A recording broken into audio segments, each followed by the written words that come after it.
All right. I think I'm live. Let me see how I got to set this all up so I can see you and my screen together. There we go. All right. I think I'm live. I probably should take a look at my computer to make sure that I'm here. I hope everybody can see me. 64 of you guys there.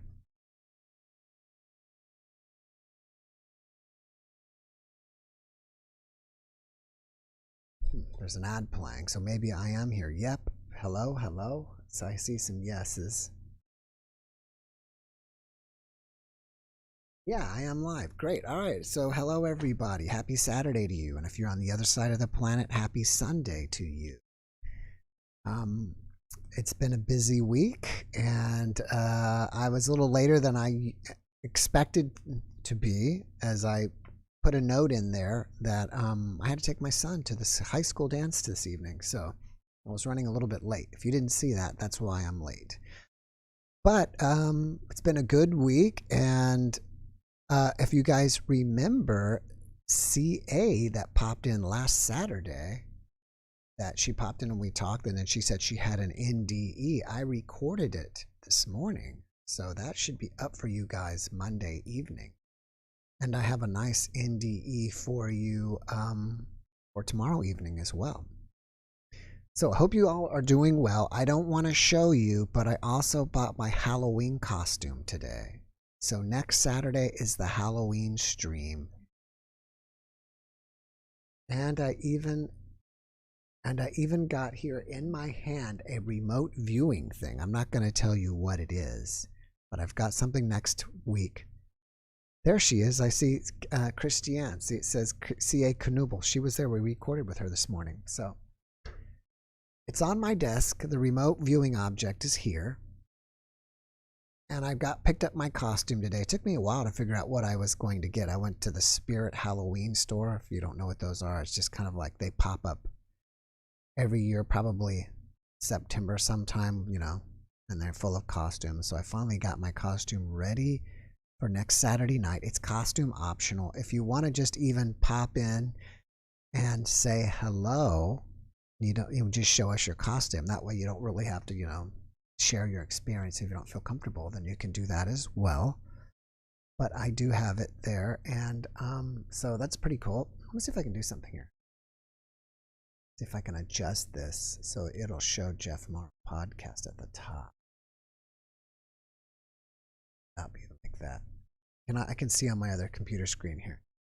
So yeah, if you want to, we did it last year and we had people come and show their costumes. So I think it would be pretty cool again.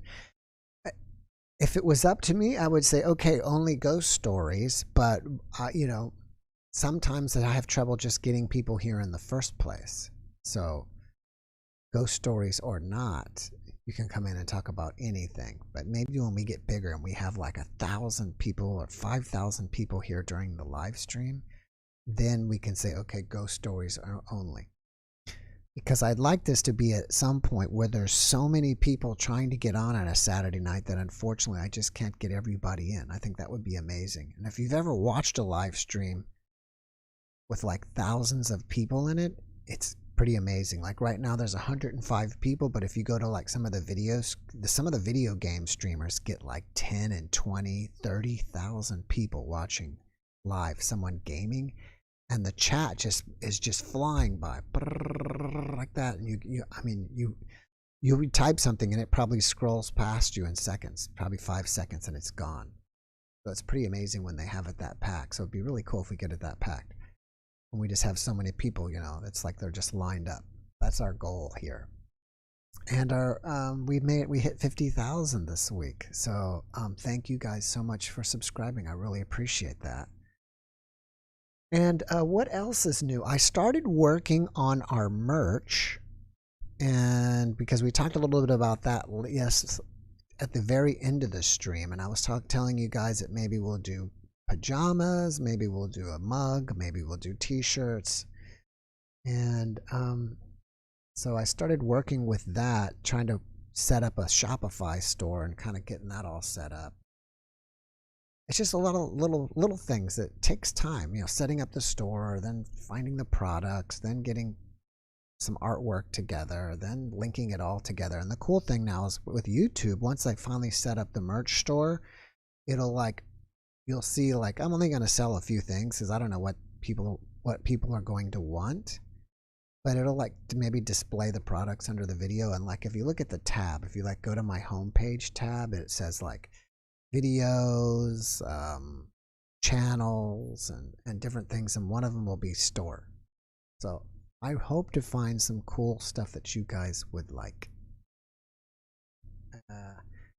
And next up is 100,000. So that'll be really cool. I can't wait for 100,000 because then I get one of those silver play buttons. You know, then I can show you guys the button. And once we have that, and then maybe I can't, obviously, you know, I'll have to get some cake and some kind of celebration going. Like have a mini party. All right, so let's see what is on the schedule. I told you the next 2 days you're going to have some NDEs. I'm going to be recording on Monday with Sharon Milliman, and Sharon Milliman she's popped in even on a Saturday night before, and I had her as a guest. She's pretty famous in the NDE world. She was a woman that has been struck by lightning, I think 3 times, maybe 4 times, and she had an NDE with each lightning strike. Anyways, we're going to get together and talk about that. I think during one of her NDEs, she met a Native American shaman or a Native American Indian, and she's still in communication with him. And I think we're going to be talking about that. So that should be pretty cool. What else do I got loaded up? Gosh. Gotta go to somebody. Week away. I got another NDE to record on Tuesday. Another one Thursday. That's both NDEs, and I think during her NDE she popped on a UFO. So that one should be pretty amazing. And then another one. Friday, another NDE. He's like a world traveler, this guy, because a lot of times when people when I have new guests, they end up friending me on Facebook. So I ended up seeing their feed, and I keep seeing all these postings like he was in Egypt or somewhere. So maybe we'll talk about some of that. And that brings me to mind, right below this video right now is I put a brand new Discord link. So if you're new here and you want to join Discord, there's a brand new link. You can join it. If you don't know what Discord is, it's kind of like Facebook, but not. It's like a chat room, like if old school chat rooms, but you can post stuff in. You can chat, you can voice chat, and you can video chat, and you can even practice your services there for free if you're someone that likes to do readings or what else you like to do. That is there for you too. I just created like 3 rooms. It's probably even 1 room too many, but that is there below if you want to join. There's a fresh link there. Also is the JeffMara Facebook page if you want to friend me on that. That is there. Wait, the Facebook page is where I put like news articles and I post the videos. And then also below that is my personal Facebook page. So if you want to friend me on Facebook, it's there. I'm accepting friends till I hit 5,000. So if you want to do that, that's cool. I post sometimes some stuff there. And then what else is there? The NDE clips, which I've not been living up to that. I should be, and hopefully I get some up there soon. Some more NDE clip videos that are basically the NDE videos, except I cut out the beginning and the end, and you just get the NDE. And those are for those of you that don't want to invest a lot of time. You just want to see and hear the NDE. And also on the members, for all you guys that are members, thank you so much for supporting us. And I'm thinking I want to run a deal for the people who are members, and I just got to figure that out as well. I think I can put like for people who are members that maybe I can get like a percentage off if you do end up buying some merch or something. So that is there. And for those of you that are members, thank you so much for doing that. And We haven't seen Merlin here in a while. I don't know. I guess we need to find a new tarot reader. So if anybody knows a new tarot reader that would like to come and give us all a tarot reading like Merlin used to do, we have space because I don't know what he's up to. Maybe he got busy, which is okay. I understand that. I mean, he is it's Saturday night. Maybe he wants to go out. I don't blame him. And but if you know any other readers that maybe would like to be our reader when we start the show, that would be pretty cool. And what do we have here? 128. So I always put the lowest number that there is, 1.28%. So there should be 1.28 of you waiting to get on the show. Let me make sure that I don't have Ozark Oracle. Jeff, thank you for having my friend Alex on recently, talking about her Buddhist NDE. She's such a precious soul, and I think talking to my friends really helped her. Oh yeah, she was such a very nice woman, and I hope she's doing well. And I didn't know if you sent her to me or not, but if you did, thank you for sending her to me, and I hope she's doing better. I hope that just being here, okay, Ozark, if you want to come on right now and do a group tarot reading, what Merlin would do is he would put 3 piles, 1, 2, and 3, and he would read 3 piles of cards, and he would let everybody choose pile 1, pile 2, or pile 3. And that's what Merlin would do, and I think people liked it. So if you want to come on, pop on.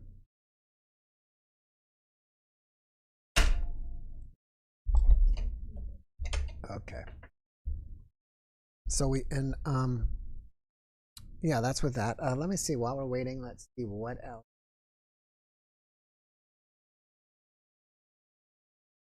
I don't know. One thing was nice is that it appears that this video was really popular that I posted last night with Hans Wilhelm. So I emailed Ham. We kind of correspond back and forth, and I said, would you like to come back in 6 months? And he said yes. So for those of you who want to see Hans, he'll be back in 6 months. Okay, Ozark, if you look right below the video, there is a Zoom ID and password. So what you do is you go to Zoom with either use your phone or your computer. A lot of times, it's funny is the phone is a lot better than the computer. Phones have so much better cameras now than a lot of computers do, as well as a lot of times the data, using your phone through data works better than some of the Wi-Fi spots. So anyways, you just go to Zoom, click join a meeting, and then it'll ask you for the room ID, and it's right there. And then it will ask you for the password, and it's also right there. So that's all you have to do. Then it'll show me one person waiting to get in the room, and off we go.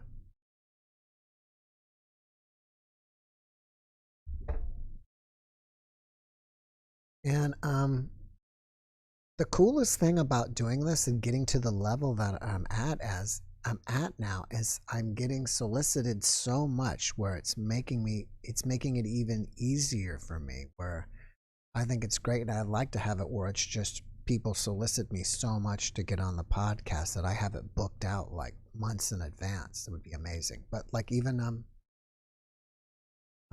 lot in some of the recent people, they're soliciting me, so I think that's amazing. And I think that as we get perhaps super high numbers, you might get even more guests that are prominent guests, I would say. I don't know where to use it, but we'll see. All right, so Ozark said that she said she'll grab some cards and come up. So while we were waiting, there was a news article I wanted to talk to you guys about something about UFOs, and I should have put it in my... Usually we'll talk news articles while we're waiting for the next one. And Leslie Kings, hi, hope you're well. Hong Kong.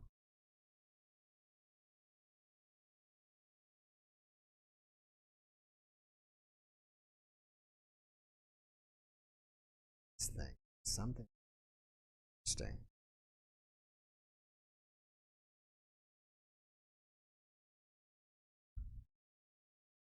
see that. But there was one of them I would think I was telling you about earlier. I was going to say, and I got kind of sidetracked. Is that the woman I'm going to have on Thursday?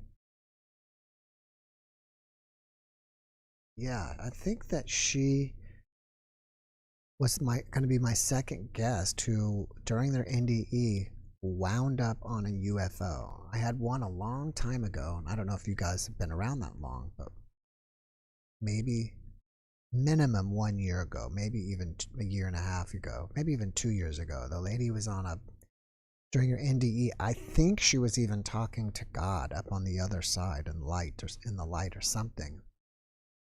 And she even said, I'm not I'm not the type of person that's into UFOs. I'm not even into that. And then I think God told her, either God or her guide or an angel, somebody told her, okay, you have to go back, which for those of you who watch NDEs, that's pretty common. And so they told her she had to go back, and then she thought that she went back, and all of a sudden she was on a UFO. And she was looking around the UFO, and she saw the gray aliens. And she started walking around the UFO and checking it out. And then and I guess and then finally a gray alien told her, oh, you have to go back. And then all of a sudden she popped back in her body. So that was pretty interesting. And by the way, Galaxy S9, maybe this is Ozark. I wonder if she lives in the Ozarks. I'm guessing, I'm making a guess. We'll see. Let's see. All right, I'll touch. Ask to start video.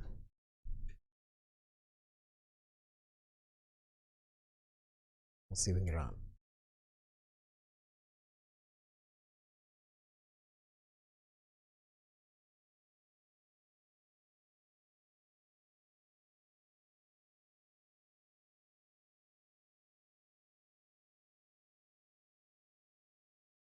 It says video will start late. Sometimes it does weird stuff like Zoom is not a thing. That's the problem with Zoom. Zoom is generally reliable. I mean, you know, most of the time it works. It hardly ever completely fails. It kind of does a little bit. But if you were one of my guests, and probably if Christiana's still there, she could probably attest to this, but almost every day when I get someone on, you just gotta kind of troubleshoot with it a little bit. You know what I mean? It's like you gotta tinker with it a little bit to make sure that to get it to work. Sometimes someone's audio doesn't come in clear, the video comes in and no audio, or I don't know what just happened here. See it? She said, still trying to figure out the Zoom. Oh, and it was not her. All right, see, that was somebody else. Facebook page. Well, if you look right under this video in the description, I put a link right to my personal Facebook page. So yeah, Christiana is right there. And she could probably say, yeah, you know, we end up tinkering. That's the good word I use. I almost tinker with every guest thing just to kind of get it working every time.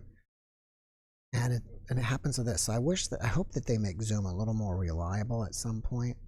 Either that, or maybe I should switch over to like Google Chat. I wonder if that would work better. I might have to experiment with that, Google Chat, because sometimes like we can't even get. Actually, I have to redact what I'm saying, because I've had sometimes actually I couldn't even get the guests that I couldn't get it to work. Oh, here's Christiane right here. She's gonna pop in for a minute.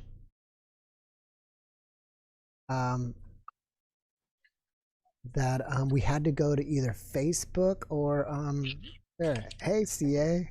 Hey. Sorry, I was still trying to figure out this light, but it keeps flashing. It's giving me like, you know, I was gonna so. I wanted to kind of tease everybody a little bit about your NDE, because I was telling Christy today that I've heard a lot of NDEs. and I'm not like this anymore, but at some point I was kind of like, I've heard so many that I feel like, okay, there's obviously not exactly the same, but I feel like I've like, okay, you know, I kind of expect what's going to happen to the NDE, and then every now and then something will be new, and it changes everything. So again, we've got Christie's, which you guys will hear on Monday. That it's another one that it has to do with time travel, and it's another NDE that changes everything. It certainly did. Yeah, I kind of changed the game with that one. Yeah. So, now somebody else is trying to get in as well. Okay. But let me see if I'll bring this person in and we'll see what happens while we're chatting. So, and also, I should have said, Christy, tell us a joke, because Christy's already also a comedian. I am. If you want to bring them up, I could come up with a little joke. You could bring me back. Yeah, that'd be cool. Okay. Wait, let's just see if we can get this person in. It says iPhone. I don't know. I don't have a good feeling about this, but I hope it'll work. Sometimes. Oh, we got it. All right. Well, we'll bring you back, Christy. Okay. Yeah. Hello? Hello. Hey, Crystal. How's it going? I'm very well. I'm trying to get everything organized here. I'm on my phone. All right. Are you Ozark or are you somebody else? I'm actually Crystal. Oh, you're Crystal. Not Ozark. Oh, okay. Yeah. That's okay. There was someone that was here There we go. in the chat named Ozark, but that's you. Ozark. What is your screen name? Should be under Crystal. It was under the iPhone. I don't know. I was trying to change my name real quick. Okay. Real name's Crystal, but what is your screen name on YouTube? Should be under Crystal McGill, actually. Oh, okay. I apologize. I thought that I got you confused. All right. So, Crystal, welcome. Where are you from? I'm actually right up the road, Moore, Oklahoma. Hmm. So. And you said Moore, Oklahoma? Mm-hmm.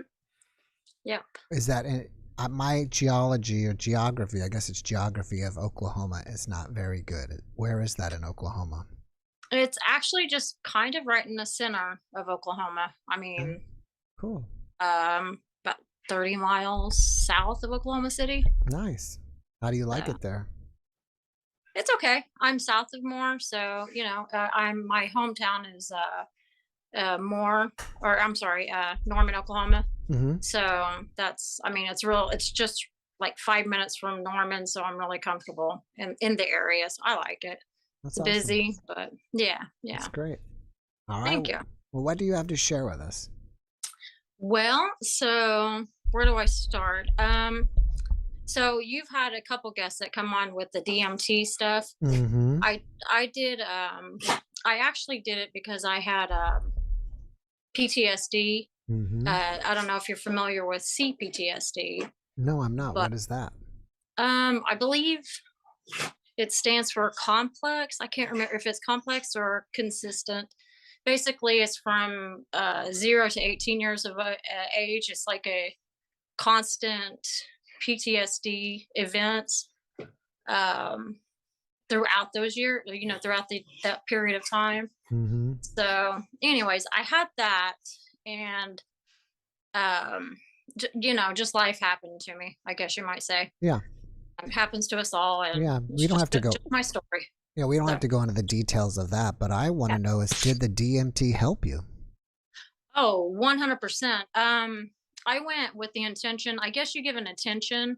It was the 5-MeO, which is the toad. I guess it's the venom from the toad. Mm-hmm. They secrete it. Anyways, I hadn't done anything like that, so no psychedelics, and that was, and it was on my 44th birthday. Wow. So I did it, and it was yeah. As soon as I did it, I felt a ringing going through my, like it was resonated through my whole body. Mm-hmm. And my last thought was, yep, you screwed up this time. Yeah, you're done, is what it felt like. I mean, that was the thought that, you know, went through. So right. Anyways, I'm a little nervous here. Sorry. That's okay. It's just you and me. Yeah. Well, and 120. 30 folks. That's okay, but Anyway, so when I did that, I went through this tunnel. It was like a black tunnel, mhm. but it had coils of clouds. And at the end of that cloud was, at the end of the tunnel was this light at the very end of it. And right in front of the light was, I have 3 kids, and they're adult children. Excuse me, adult children. And I saw, like, or felt, I guess I felt, it was very, uh, I don't know how to explain it. It was like this, if you could put like in a big bowl of just all of their love, of my children's love, it was like dumped on me all at once. So I Mm. just felt this huge abundance of love. And after I felt that, it was like I had an opportunity to go onto that light, but I felt like if I went to that light, it was like, yeah, if you go through, this is what's going to happen. It was almost like it was going to be the end of me, is what it felt like. And then I was shown ripples of if I no longer existed. I was shown ripples of the DNA of how it would change because of the pain of my children, what they would have to go through, and how it would change the DNA Mhm. of the kids. Right. So, anyways, so I came out of that. As soon as I started waking up and coming to, it was like I immediately wanted to get home to my kids immediately. And I had just went through a divorce, I guess, a month prior to that. I'd only been divorced about a month, and it was like, holy crap, you got to forgive that man. It was just an immediate forgiveness because the reason for the divorce, it actually was on top of some of the childhood trauma. So it was just a huge trigger, and I just couldn't cope. I didn't know how to cope. So there was that. So after all of that, it was pretty much like an immediate, the PTSD was like gone, like Wow. completely, like the forgiveness and everything was just, I had to let go. And, it was just all there was to it on that. That's amazing. Um, yeah. But after that, uh, that's where, like, you got to integrate into, because I actually work within a male dominant field, which is ironic considering everything. But it really, it opened my eyes up to a lot of stuff, and it just humbled me, I guess. Anyways, where was I don't even know where I was going with that. Let me ask you this: is the PTSD still gone? Yeah. So it basically Yeah. it cured you? It really did. Oh, that's awesome. Yeah, it's like I'm dating a total different person. I mean, the person that I was is not, no day and night difference of what everything that had happened. Mhm. Because it was like it gave me a message of, we all have a purpose, and we all have our own karma. Like I can't remember the guest's name from yesterday's video, Yeah, Hans. but yeah, but it resonated so much with me, Mhm. because it just makes it easier for me to understand, why people do what they do and not to judge them. And in going through what I went through, it just really helped me understand that. Mm, So, that's amazing. Let me ask you this: yeah, have you had any paranormal or supernatural experiences since the DMT? yeah, a lot. Let's see. So I had, I started having, I guess you might call them premonition dreams. Um, it was really weird. Yeah, they're really weird. But I guess the biggest one that really got me was he actually had just became our boss at work. And I had a dream. It was actually last year in October. He, he, in, we went to work and we were told that Johnny didn't make it, which was the boss. And that was October. In January, he got diagnosed with stage 4 cancer. And the dream was basically saying, he had passed on.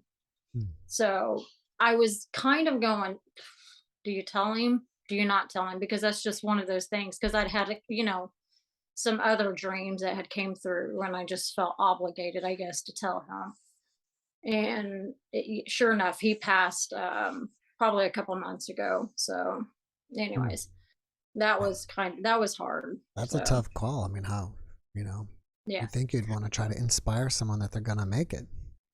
Yeah, actually, I did tell him, and of course, you know, I started crying a little bit, and he was like, "Oh, it's okay. I'll go to the doctor and I'll get checked." And but it was around the holidays, so he's like, "Well, my stomach's just upset." So he really didn't get right on it. He waited until after. It was, you know, stage 4 anyways. It was well on its way, but Hmm. anyways, yeah, it was hard. It was hard to tell him, and it was hard to hear that he had cancer. Mm. So Mm. yeah, there was that. I've had a couple dreams where God has spoken to me. Hmm. Not the first dream was like I knew his presence. It was really I woke up with his presence of knowing like that I was visited by God. That was Hmm. really but I had one probably a couple 2 or 3 months ago that he had told me my heart's beating on my chest here. He had told me basically I'll give you more time, but you've got to do better. And that was interesting. I had that. I had a dream once. Well, I thought it was a dream. I'm not 100% sure if it was a dream or not. Uh, I had a. The only thing I remember was I was laying on a metal slab, and I looked over to my left shoulder, and I looked over and kind of downward, and there was like 3 aliens. Wow. I don't. That was really interesting. What did they look Um, like? um, they were gray, Hmm. so you know your typical cone head looking big eyes. Hmm. And only thing I saw was like I looked down and they all turned. They were shocked that I guess maybe I woke up or something. And that was it. Mm. Like I remember that. And the interesting thing about all of that was I didn't remember it until I went to work that next day.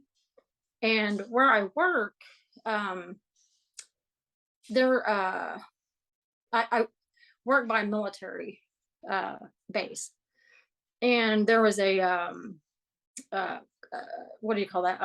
Fog, Hmm. settling fog coming down, and it just jogged my memory back to the dream, and I also remembered that there was spaceships going up, and it was almost like that they were over there by where I worked. Hmm. Because when I looked over to my one of our when I was walking into work one day, and I looked over and I was like, "Holy crap, that's exactly like the dream." And then it jogged my memory back to looking, you know, when I was on a metal slab. So there was that. Mm, that's Um, interesting. yeah, And yeah, I was wondering if that was the same dream, but that was a separate dream. actually the same. Oh I'm no! pretty sure it was the Oh, same. oh, Yeah. it was the same dream. Wow. Yeah. Just the when I went to work, it was almost like I don't know if I don't have a clue if it was abduction or just a dream. I don't have a clue. And I know sometimes they visit in your dreams. Hmm. I don't have a clue, but that really was weird. If it was so, it was almost like they dropped me off in, you know, the maybe I don't know I don't know. if they got. I think that some people will say that they have alien contact either during their dreams or like I guess it's during their dreams or meditation, but Mhm. it's not physical. It's like spiritual contact. Right, right. Hang on just a moment. Yeah, I think. Sorry, I That's all right. think that that's probably what it was. Hmm. I don't know because of everything else that because I've never had stuff like that happen to me before, Right. and yeah, so I suspect it was, but Hmm. I don't know. Give me 1 second. I need to pause for a second. Microphone Mike. Just letting you know if you want to join us, below the video is the Zoom room ID and a password. So you just go to Zoom, you click join a meeting, it'll ask you for the room ID, you key that in, then it'll ask you for the password and you key that in, and then you'll be here. I hope to see you. All right. Have you had anything lately? Recently? I get stuff thoughts, I get thoughts that kind of not deja vu, but I'll have a thought and then something will come, I guess it's a premonition thought. I Premonition? get that. I guess the latest probably would be the dream of God having a conversation with me. Mm. That would be the latest one. But none of that happened prior to DMT. So I was going to ask that, so that's interesting. yeah.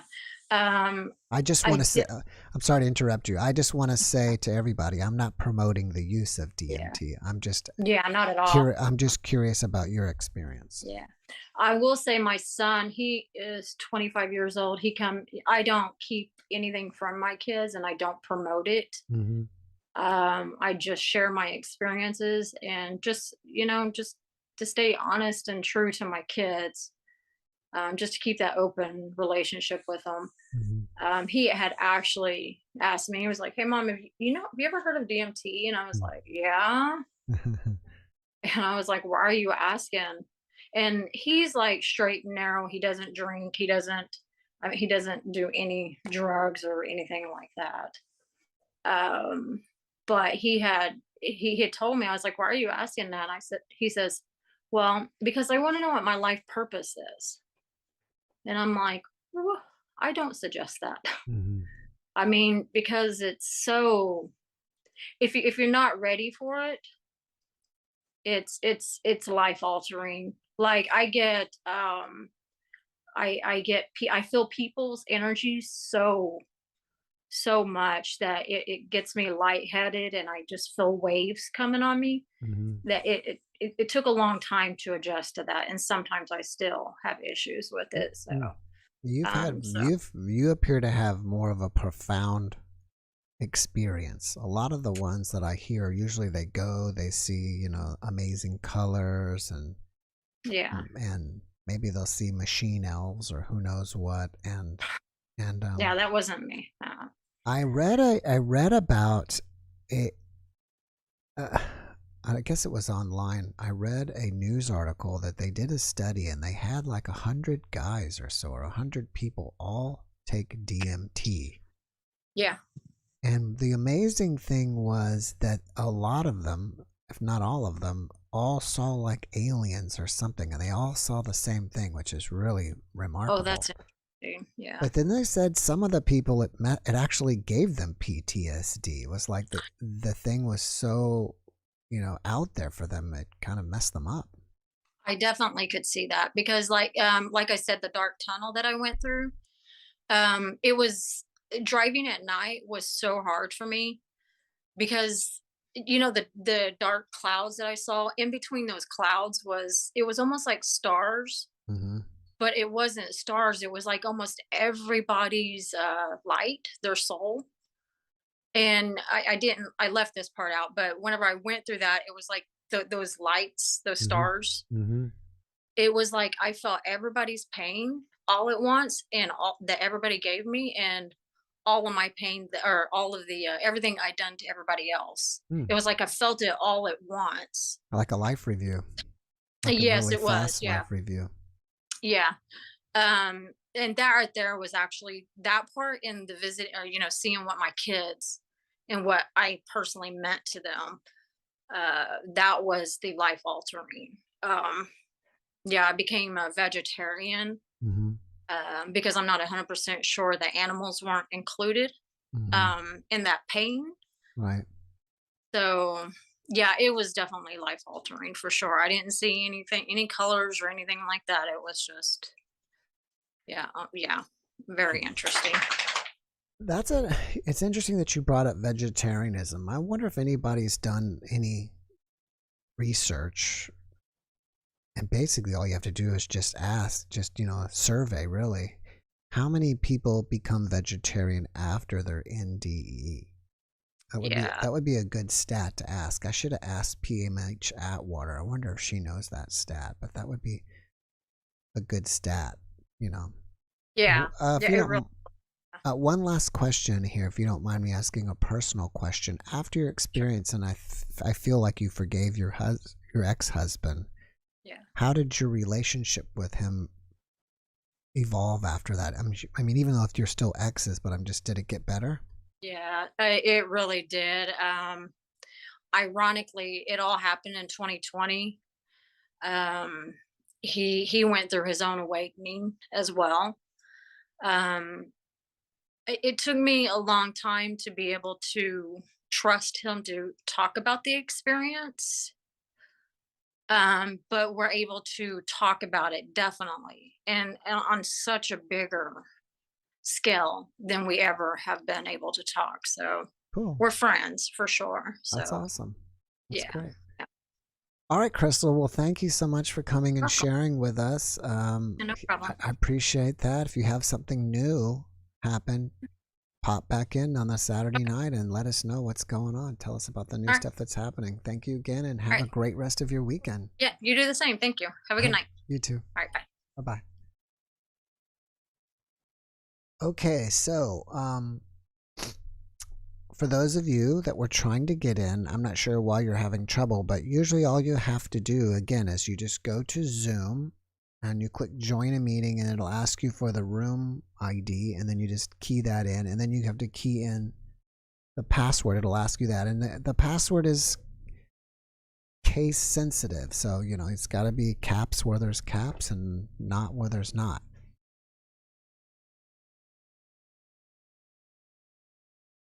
Oh, okay. So I guess, yeah, maybe Christy thought up a joke right now. She said that, and maybe we'll see if she can pop on.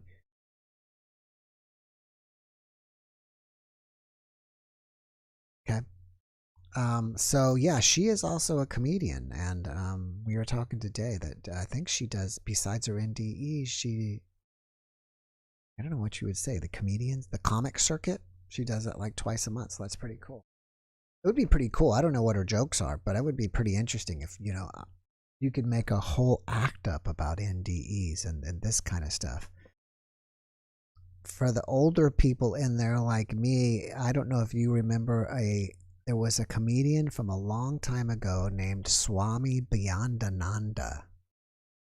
And he kind of had, I think it was in the 90s, he had kind of like a new age comic gig that he would do. It was kind of cool. It was kind of funny back then. I don't know if anybody remembered that or not, but that was one of the old ones, and I thought that was pretty interesting.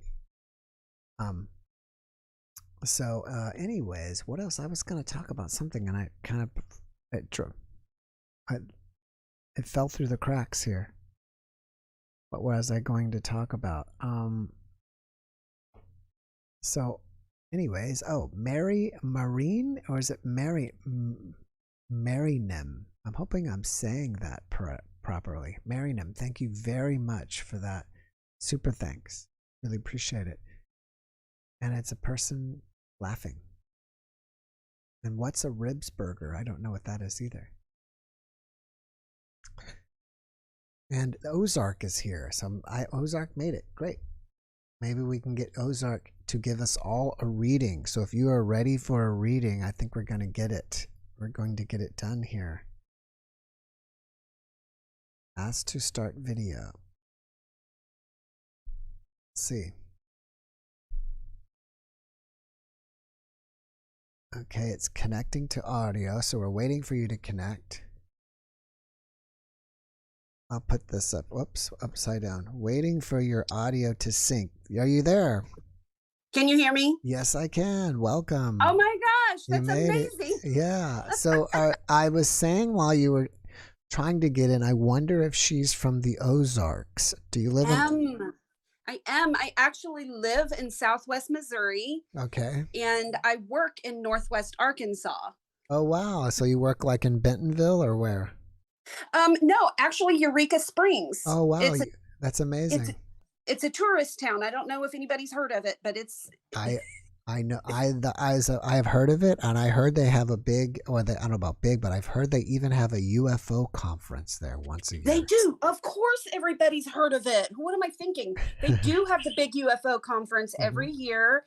And Dolores Cannon actually lived just down the road, like Really?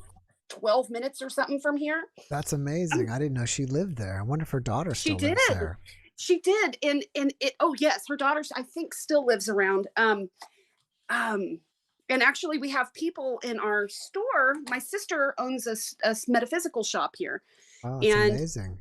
and we have someone in the shop who is certified through Dolores Cannon's stuff. So she does that. I can't even remember the acronym. QRRT or QHHT. QHHT. There you go. You know, it is so amazing is I've had 2 guests from Bentonville, and they either they love it there or they like it a lot. I've had another guest recently I've had 2 guests from Southwest Missouri. My most recent one was the woman, gosh, what is her name that I just had her, but she was the one that we talked about sleep paralysis and the Bible. Oh. And how sleep paralysis is in the Bible. And she's from somewhere west of Branson. Oh, okay. And I had another guest that was there. So I feel like some reason that's where I need to be, is somewhere up there. There's something, I'm getting guests there, and I feel like that's where I should be. If nothing else, Jeff, you really should visit. Yeah. There's something that's really magical about Eureka Springs. There's at least this spot right here. People pull into town and they can feel a change. You know, we're kind of on top of a bed of quartz crystal. Yeah. And natural spring water running over it. And the natives used to be here a lot. This was a pretty sacred place for them. And so there's just something really magical here. Wow. What is the town you live at in Missouri? Well, I'm not going to say the town that I live at, but Okay. I live north of Springfield. Okay. North of Springfield. Yeah. We were even looking into Springfield at one time. Do you know, is Springfield a nice place? If I were someone moving to Missouri, Springfield is not where I would go, because crime has really gone up. My nephew's a police officer there, and it's kind of scary. Okay. We'll mark that off the list. All right. So what we used to do was Merlin would come on and he would do a reading, and he would roll out 3 piles of cards. You know, I guess he would do 2 cards. He would do one and a confirmation card. I don't know how you do it. I'm just telling you what he did. You do it your way. And we would tell everybody, this is pile number 1, pile number 2, and pile number 3. You make a choice, and then you would read each pile, and that's how the person, that was a group reading. That's what he did. I don't know. We can do that, or if you have another option, I'm open. You know, I think that pick a pile is a really good way to do things. I really do. Usually whenever I have people that sit in front of me, I have them, you know, to cut the deck for me, and that helps them kind of put their own energy into the reading. And you know, in lieu of that, oftentimes whenever I'm doing readings over the phone, I cut the deck myself, and I will ask them, okay, choose 1, 2, or 3, and and pick from cards that way. Okay, so I'm guessing that this is probably going to be more of a general reading for everyone, just kind of a collective reading for people, and we will see what goes on here. All right. So whoever's should they choose their number now before we get started? Should they choose in their mind 1, 2, or 3 yet, or will you tell them when to choose? They could choose it now if they like. I don't think it matters too much. You have to forgive me. I've been reading cards all day. That's okay. That is completely okay. You remind me of Merlin. He does the same thing. He keeps flipping through the cards. Yeah. I do a lot of this. You know, sometimes I'll even do this whenever I'm just sitting and watching TV. And, or if I'm talking on the phone with one of my friends, they'll always know whenever I'm holding cards because they can hear it. How long have you been reading cards for? I got my very first deck in 1989. Wow. And of course, back then, I really didn't know a whole lot about what I was doing. But off and on through the years, you know, I went through a great period of time whenever I was knee deep in diapers because I have 5 sons. Wow. Congratulations. It's great. Thank you. They're kind of amazing. It's awesome. Okay. All right. All right. All right. So I'm going to make some piles here. Everyone get their number 1, 2, or 3.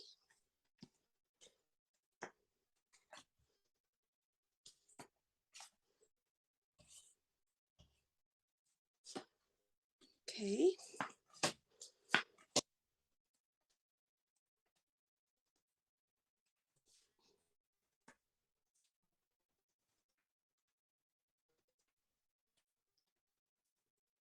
Okay, let's get started. All right. So if you chose from number 1, we're going to start with the 10 of Swords. All right. Okay, and I'm sorry about this deck. I only had one card deck in my bag with me. I've got like 300 decks at my house. This would be easier. So it might be kind of hard to make out what we see here. Looks like 10 swords stabbing a lady on the ground or something. It kind of does. In this image right here kind of looks alarming, but the card is actually good news. You know, 10 is a number of completion. So it shows that you're completing a cycle. And that cycle probably has a lot to do with the way you think about things, your thought, your intellect. Swords are thought, intellect, communication, things of the mind. And if you've perhaps had some issues with some negative thought patterns, or maybe you've been in kind of a cycle of a little bit of depression and anxiety, some of those things might be alleviating some. That doesn't necessarily mean that it all goes away forever and ever. Amen. You're 100% fixed. Okay. And I am not a doctor, so I'm not diagnosing anyone. And I would never suggest that anybody like cease medications or anything. I just am saying that sometimes maybe some of the things that have had us down, or some of the things that we've been thinking that are not that are kind of keeping you in a lower vibration, some of those things might be kind of going away now, because this is a number of completion. So that is really, really, really good news. Now, part of that may have to do with the fact that we have the 4 of Cups. Okay. This 4 of Cups is showing that, you know, perhaps we've been a little bit disenchanted, and there's a sense of boredom that's connected. Cups have to do with your emotions and relationships with other people. So maybe there's been, you know, to some degree, some disappointment in yourself or other people, and you're just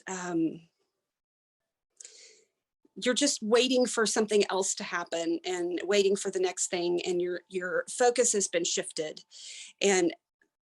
But with that 10 of Swords, I think you're going to come out of it. Some of this may have to do with things surrounding the home and the workplace. We've got the King of Pentacles. This is mastery of the suit of Pentacles, which is the element of earth. And so perhaps there is, to some degree, things have settled around your home or your workplace. Oftentimes pentacles speak about what we do for money. If there's been things that have been in kind of an upheaval around work or home, either one, whatever is fitting for you that's hearing it, you really have mastered this, and you're in control of what is going on around you, and perhaps a little bit finding your voice more than you had before. So that's really good news. Yeah, it does seem like good news to me. I think it absolutely does. Mm-hmm. Okay. So whoever chose number 1, you got good news today. And what's interesting here is now we're going to go with pile number 2. Mm-hmm. I find this interesting that the first card that comes out of pile number 2 is the 10 of Wands. We just had the 10 of Swords, and now we have the 10 of Wands. Okay, so if this is you, you've been carrying around a lot of things. You've had a lot of irons in the fire. Maybe you're somebody who, I know for me, for many years, I stayed at home. I had 5 kids. I homeschooled. I ran a farm and all kinds of things. And I had all these different ways I was moving all at once. And it just felt very overwhelming often. This is good news. This is showing, again, 10 being a number of completion. You're going to get some help with some things. So if you're feeling overwhelmed at work, if you're feeling overwhelmed at home, or just in general, some of that burden is going to be lifted. And it's going to be lifted, I think, because there's going to be other people coming in and kind of helping out with things. So if you're feeling a sense of overwhelm in that regard, that's really, really good news. And I think one reason why it's good news is because although you've already taken on a lot of things, there's something else that you're supposed to be doing. You have the Knight of Wands that comes up, and this is a knight that is rushing in to do something. Wands are all about, it's the element of fire, and this is creativity and passion and spiritual things. And this knight is rushing in. He's excited. He's got something that he's got inspiration, and he's rushing in, and he's going to, perhaps it's not something that's new for him. He's done this before, but he's rushing in to do something that is bringing him a lot of joy, probably helping other people as well. And that is really, really, really good news. Mm-hmm. Okay. All right, that's 2 in a row of good news. That is, I know. I love it. Okay, now we have the 3 of Wands. Whoever chose pile number 2, and I did shuffle these cards. You all saw me do it. There's a lot of wands. We're very, very fire heavy, number 2. And so, and we've got to keep in mind that fire is, it's going to be connected to your Aries, to your Sagittarius, oh goodness. Capricorn? There's another one. Not Capricorn, that's Earth. I can't remember. Okay. Anyways. This is the 3 of Wands.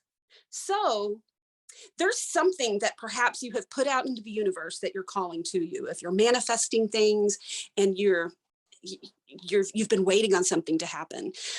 My nickname for this card is hurry up and wait. So you've been waiting on things. Good news is that your ship is getting ready to come in. It's very close. And so I think that that's all in all really, really good stuff. All right. Now let's see what we have here. Oh, okay. The 6 of Swords has come up. Are we on now pile number 3? Oh, I'm so sorry. Yes, we are on pile number 3. Thank you, Jeff. Okay, no problem. Okay. The 6 of Swords is here. And again, swords are thought and intellect and things of the mind. And so much like that 10 of Swords, where you've completed a cycle, you've totally changed your thinking, that we had in that first pile. This 6 of Swords shows that you are in the process of moving away from some of these thought patterns. You're still in it, but you have begun to kind of move forward with some things. I think there's something that's telling me that there's somebody with that this is really connected to some higher learning, and there's been some frustration that's going on with you. I don't know who you are, but I want you to know that you've got to stick with it, because the reward is going to be really, really good for you. This here is telling you that you're not quite there. It's it's a marathon, not a race. And there are some emotions that are connected with the Six of Swords. Sometimes, you know, when we get overwhelmed with things that we're learning or trying to take in or trying to process, it gets our emotions in an upheaval. And you feel perhaps like things aren't really going anywhere, and there's a sense of frustration. I've got to tell you that things are indeed going somewhere. You are absolutely headed in the right direction, and you have a lot more to offer than you really do think. Also, next in pile number 3, we have the High Priestess. If this is you, you are probably someone who is experiencing perhaps some interesting dreams. This High Priestess is someone who is unlocking the mysteries of the universe to some degree. When she shows up, I know that oftentimes people are perhaps maybe getting downloads. Their third eye is opening perhaps, or they're experiencing to some degree spiritual awakening. And that's some really overwhelming things. And so the fact that came up with that Six of Swords, there is a lot of emotions that go along with spiritual awakening. You know, it kind of really rocks our foundation. What's interesting to me too is the third card that comes up with this is the Devil card. So that there does show that there's to some degree attachment to something that you need to be released from. It may be kind of unhealthy patterns that you're in. Sometimes this comes in the form of you might, you know, have a substance that you have some issues with. It doesn't have to be that.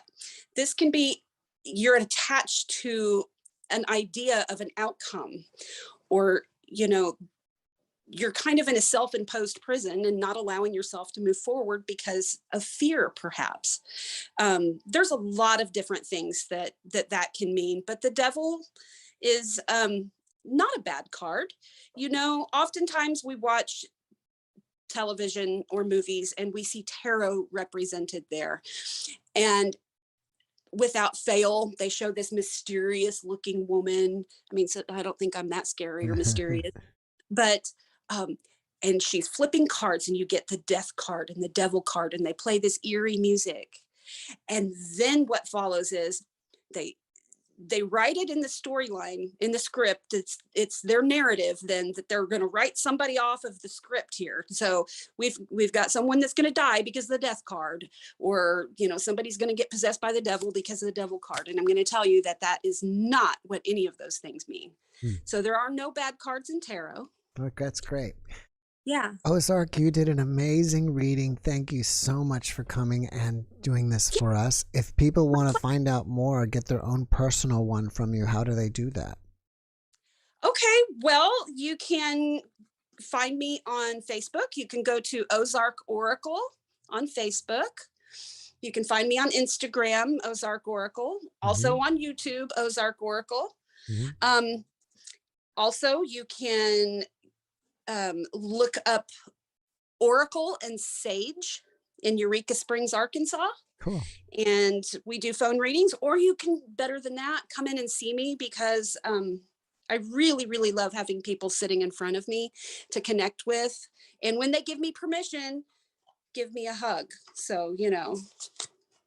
Well, here's one giant hug for you. Thank you so much. Thank you, Jeff. Thank you. And Thank you very much. Thank you so much. I have to run. I've got 6 people waiting to get in, but I hope you come back and give us a reading again. I will. I will. Thank you for having me. All right. You have a great evening. Okay. Bye-bye. Bye-bye.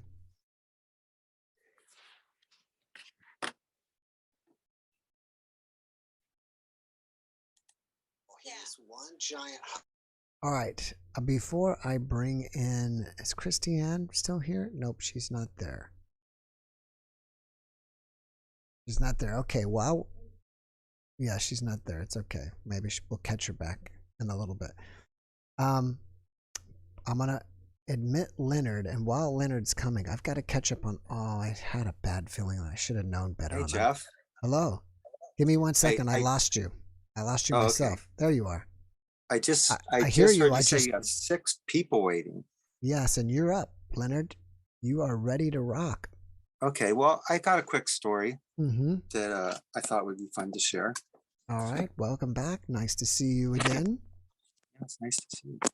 Can you give me one? Can you let me pause for 1 second? Yep. I just need to take care of something. Share Christ. Thank you so much for that super thanks. And being my #1 fan. I really appreciate you.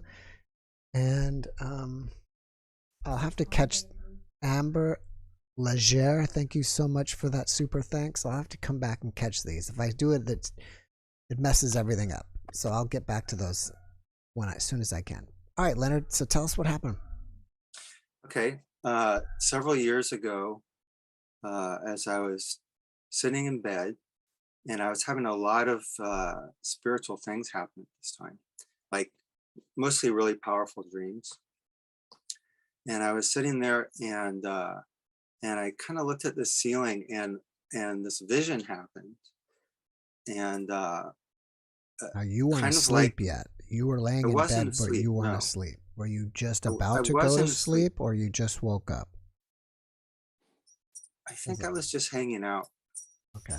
Um, this was a studio apartment, and I sat on Mhm. my bed all the time. You know, because brainwave frequencies, there's like the beta and delta and gamma and theta, and I was just. Hmm. And so if you were about to fall asleep or you just woke up, maybe your brain would be in a certain frequency where you're kind of more able to like manifest stuff. I at the time I was going through what do you call it, where you're tired all the time? Chronic fatigue. Yeah. Okay. I was going through that, and I didn't know why. So I was, and I think that's part of the reason I was having a lot of funny experiences. Mm-hmm.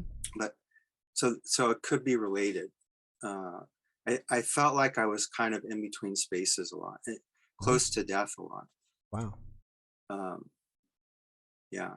So so at this point, I was sitting there, and I think about spiritual matters a lot, and especially at that time I was.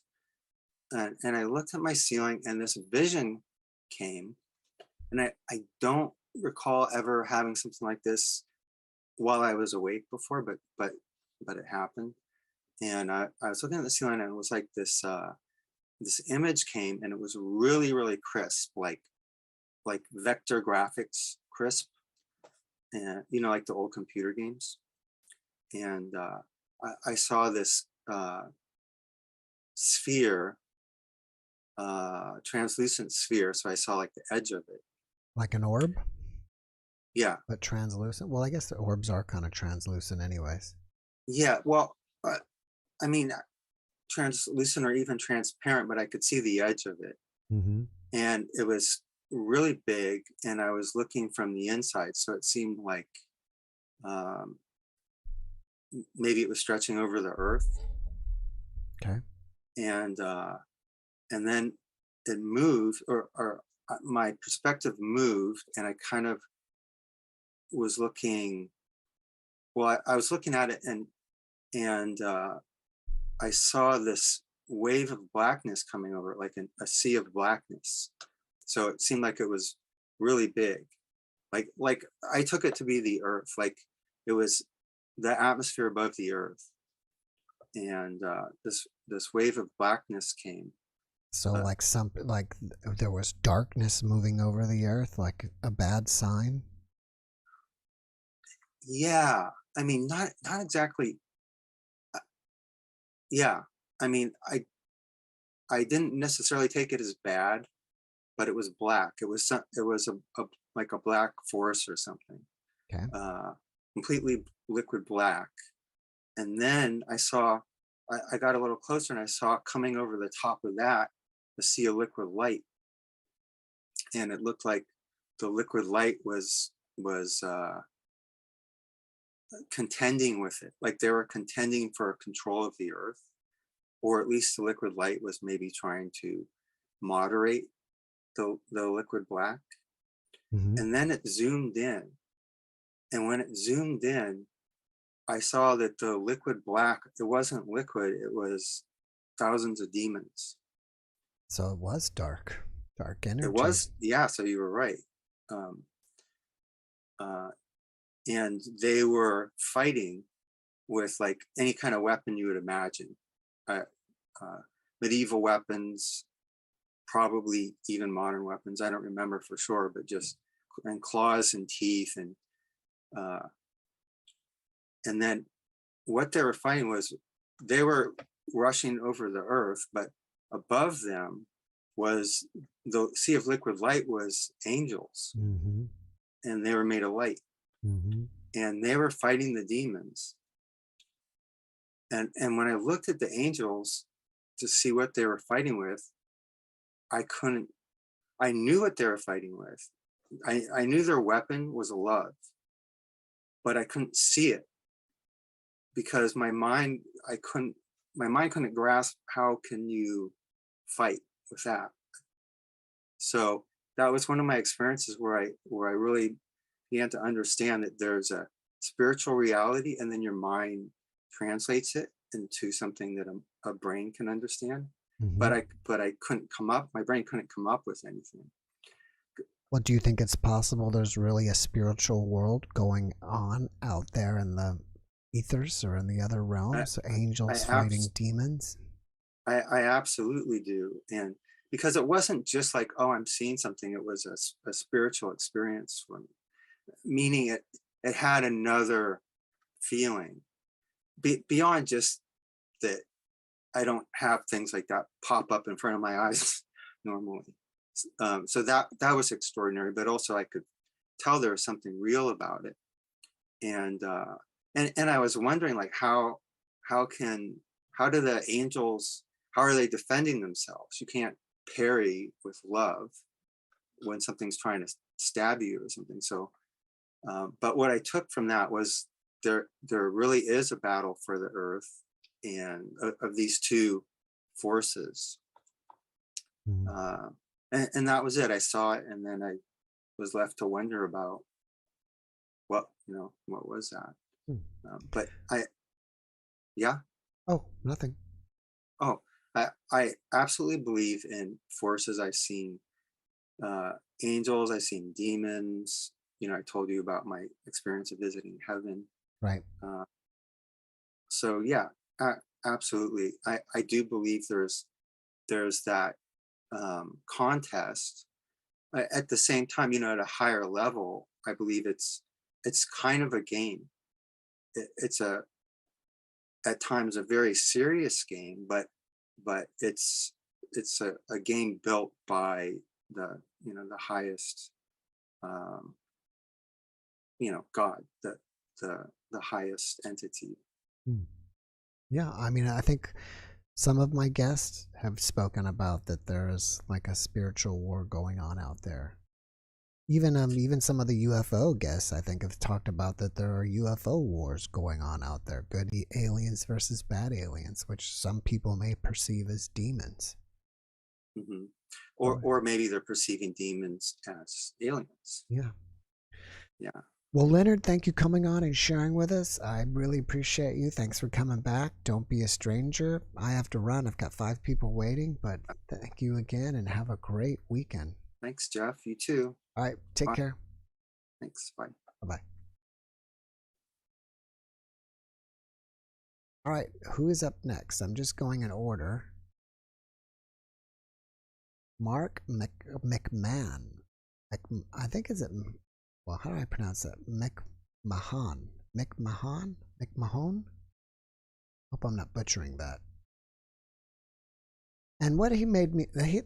Him talking about entities is making me think about Hans's video yesterday, where Hans was talking about those entities on people. Wanted to catch up some more back to these super things, because there was another one that I missed. Here it is, to Sean Camp. Thank you very much, Shan Camp. Thank you very much for the super thanks. I really appreciate that. McMahon. And he said, love me some Donna. Lovely to meet you, Jeff. Nice to meet you, Shan. All right, Mark, I see you, but you're sideways. Hi, Jeff. Hello. And welcome. Maybe I can. You're a little bit low on volume. Can you increase your microphone?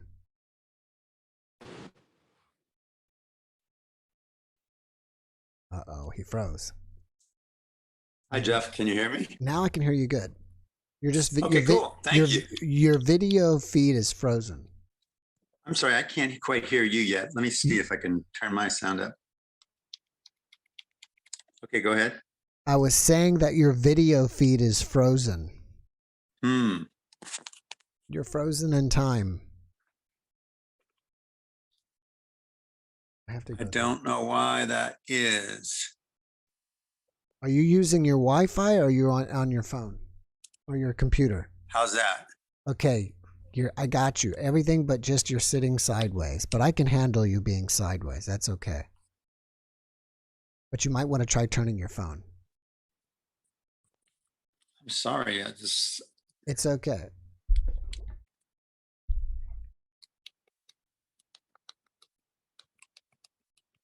So you can hear me okay? I can hear you and I can see you. Where are you zooming from? Let me plug in my headphones. Maybe that's going to help me.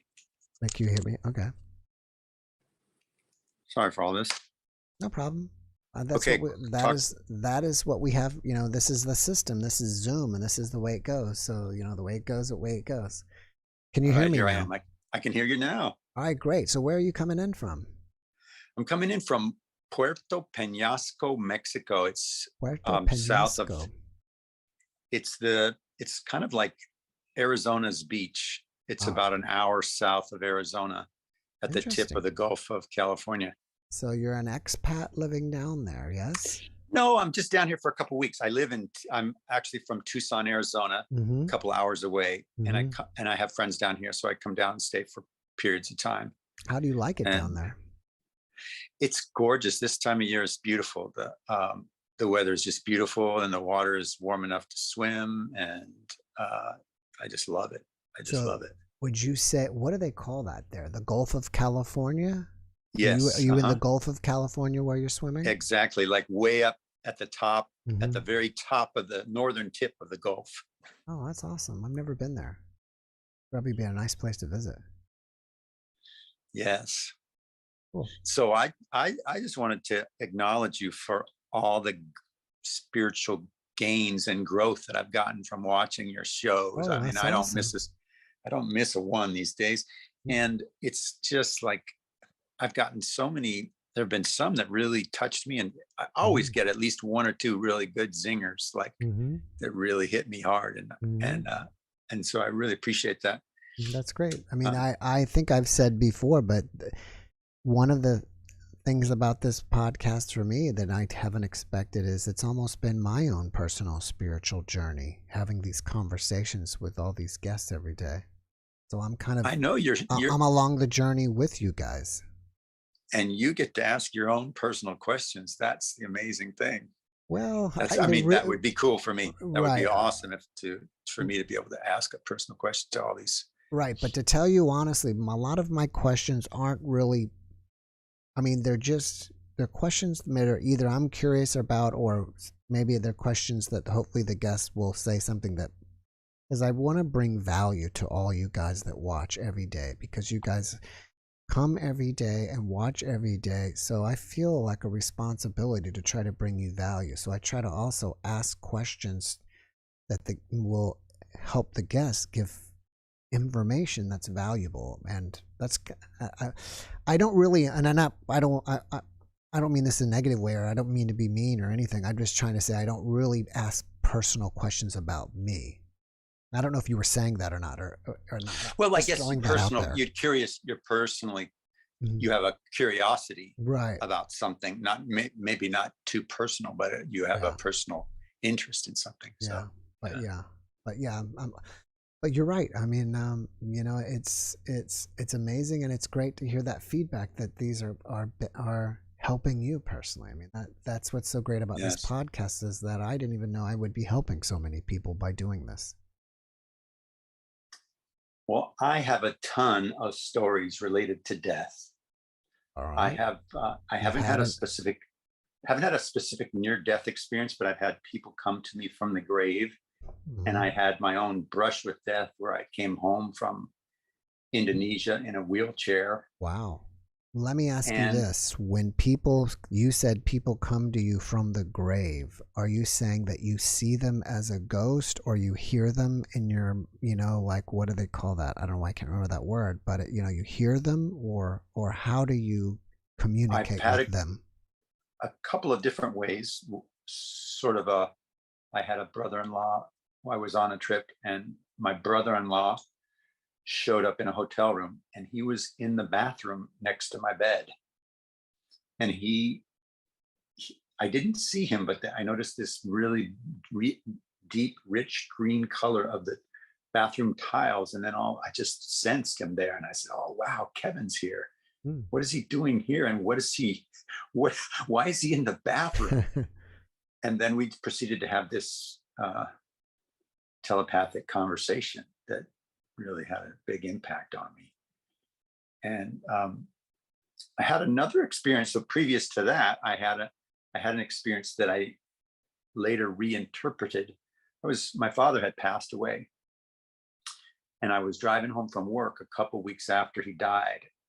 And all of a sudden, my own mortality just sort of struck me in this one moment. I can remember the exact spot on Speedway Boulevard in Tucson, where it was like, whoa.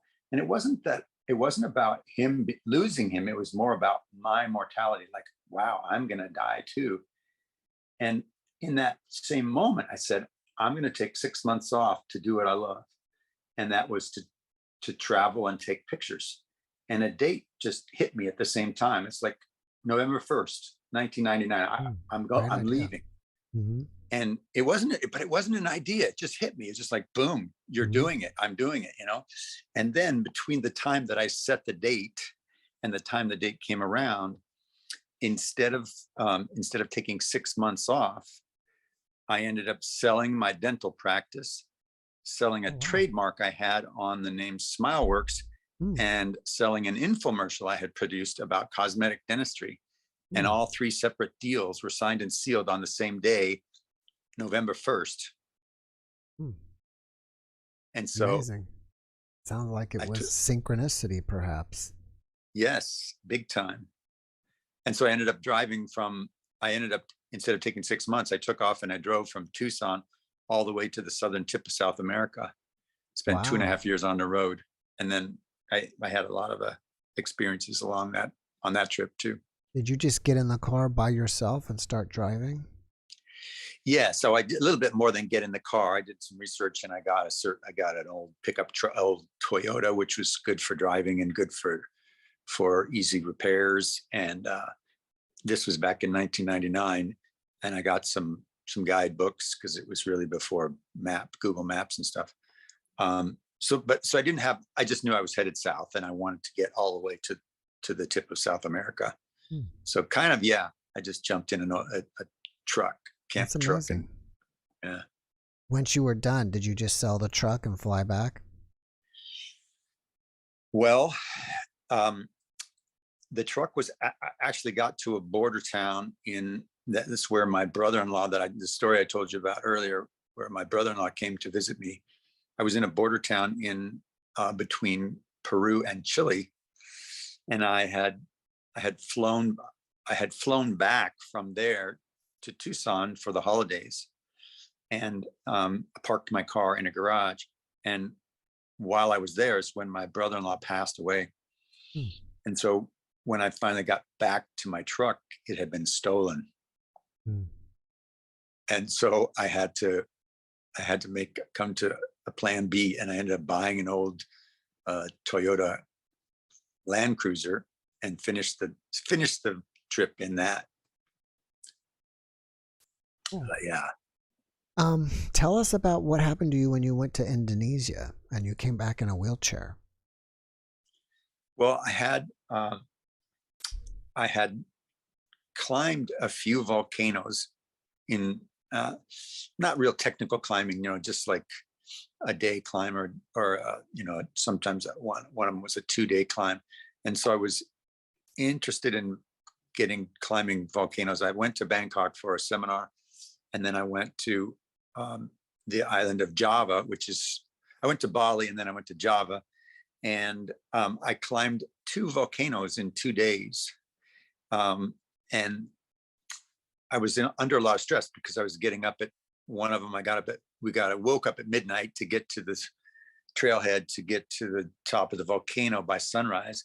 And so it was 2 days of pretty intense physical stress because I didn't get much sleep and I was on a bus. And so I checked in after the 2 hikes. I checked into a hotel and I knew I needed some rest. And then I got up a couple days later, early in the morning, to get to a bus or a train station to go to the next town. And my feet, I was walking in the dark and my feet started flopping around. And I was like, wow, I'm still sore. And then I thought about it a little bit more and I paid attention. And it wasn't that they were sore. I didn't have control over the muscles in my feet. And they were flopping around a little bit like flippers, when you walk with flippers. And within 2 days, I couldn't stand up. And then I was eventually, a lot of cool stories between the time I got from there to the time I got back to Arizona to get rehabilitated. But I was diagnosed with something called Guillain-Barré syndrome, and it's an autoimmune disease. You may have heard of it as a health professional, but it attacks the myelin sheath of your nerves, and you begin to lose. It starts in your extremities and works its way into the center of your body. And so I wasn't able to. My feet, basically, muscles in my feet didn't work, and I'd lost a lot of strength in my hand. And I ended up, after a series of, I went to a Chinese medical doctor and got a CAT scan and went through a lot of rigmarole in Bangkok trying to sort things out. I ended up flying back to Tucson and had to go through this IVIG, intravenous human, immunoglobulin, something like that, for about 5 days. And then I had to go into physical rehab for 2 weeks. And then it took me a couple months to get back to normal. But I did, my cousin, my nephew came to the hospital and helped me to make a t-shirt. I had this bright t-shirt and I had him write on the front of it, 110% recovery. And then within 6 months, I crossed the Grand Canyon and I did a half marathon. Oh, it's amazing. It's awesome. Yeah. Well, I really appreciate you coming and sharing with us, Mark. I'm on a kind of a tighter time schedule today, but I hope you come back and tell us some more stories because I think you have more to share with us.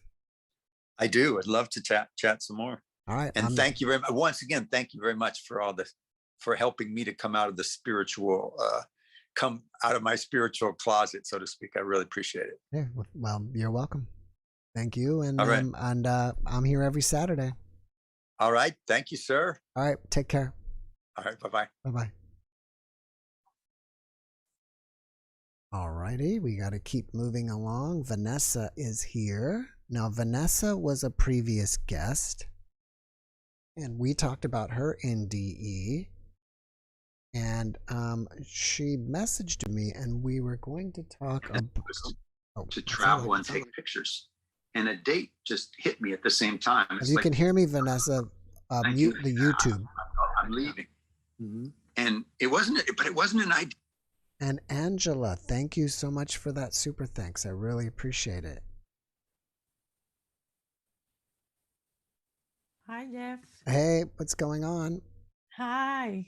Nice to see you again. All right, nice to see you. I was telling everybody that Vanessa was a previous guest. We talked about her NDE. What number? Do you remember what number you were? I believe it is 475. 475. All right, and she's down in Puerto Rico. Is everything okay from the hurricane? Yeah, thank God. We're doing fine now. Great, great. So you were mentioning something. I don't have my notes in front of me when I was chatting with you, but I thought it was a good for you to come share what you were telling me on over the Facebook. Yes. Can you remind us, and what were you going to tell us about? It was about NDEs?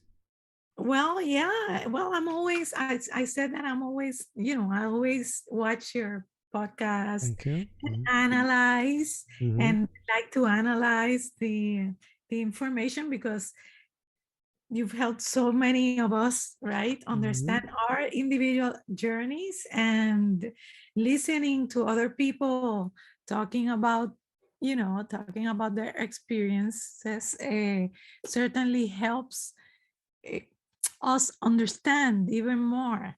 And I was saying that as I was watching the last ones, this information came into my head. What if you could help more people, right? Even more, to heal more. If your videos could be of more value than they already are. That would be great. I asked, what was this? How could we do that? So the answer was, do other videos, right? Bio-decoding or explaining people. All right, let me stop you there. What is bio-decoding, people? Well, bio-decoding is it's a very novel, it's from psychology, transcendental psychology. It's a very completely natural, a novel curative healing proposal, I would say, right, for diseases. But in my personal practice, I also use it not only for decoding diseases, physical diseases, but for just helping people understand everything that we see in the physical aspect in our lives and in our physical bodies. It's a manifestation, everything. And I use bio-decoding. It has been great for me to help people see how we end up creating our reality right now, what we're living, and understand that creation was made in the reversed way that we live. We are always living out of results and not of causes, right? So in order to experience the life that we've always wanted to experience, we have to address life in the order that creation was made, basically. So when we bio-decode, when I see a person that comes with a disease, right? I know exactly what has happened in the history of that person's life that ended up with that specific disease. Now, do you have to do something to bio-decode somebody, or is it just like an intuition or a download or like a psychic reading? All we do, actually, it is also known, I've heard this term before, like intuitive medicine. Yeah, like a medical intuitive? Medical intuitive, correct. Right. And yeah, it's like a backward masking. Because actually, and this is for people to know that, like, this is something that you don't have to be a psychic. It's understand the nature of how the universe works, how we were made, the order that we were created in. And when you study universal law, you're gonna see that the material, right, this divine material that encompasses everything there is, that is what is God, has a specific behavior and a language that it speaks. We don't speak that language. We have not learned to understand that language.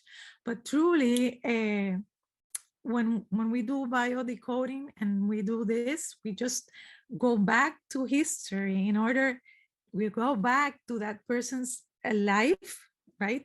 When he was little, and we can predict, right?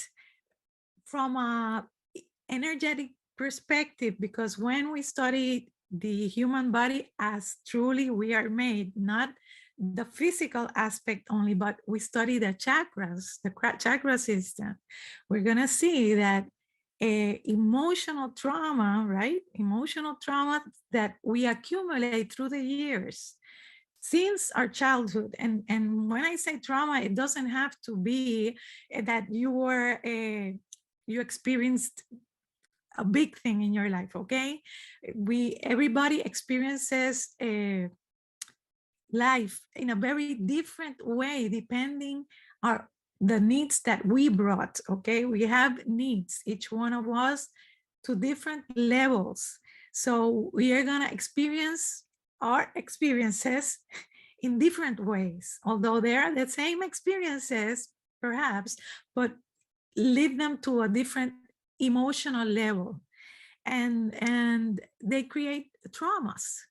We learn things incorrectly also. Like, for example, I've had people that have right now suffer panic attacks and all that kind of stuff, and they can't understand why. And when we go back, for example, you can see that that person created a trauma when they were little, right? And when they were little, they created a trauma of separation from their parents. So when they get to so then they get older and get divorced, that re-stimulates it or something, right? Yeah, because the universal law understands and teaches us that if we understand energy repeats itself in cycles. So we're gonna repeat emotional traumas, all that emotional memory is gonna trigger us constantly in our lives, okay? And we're gonna be reliving the same emotional, doesn't have to be the same exact experience, but the emotional states, yes.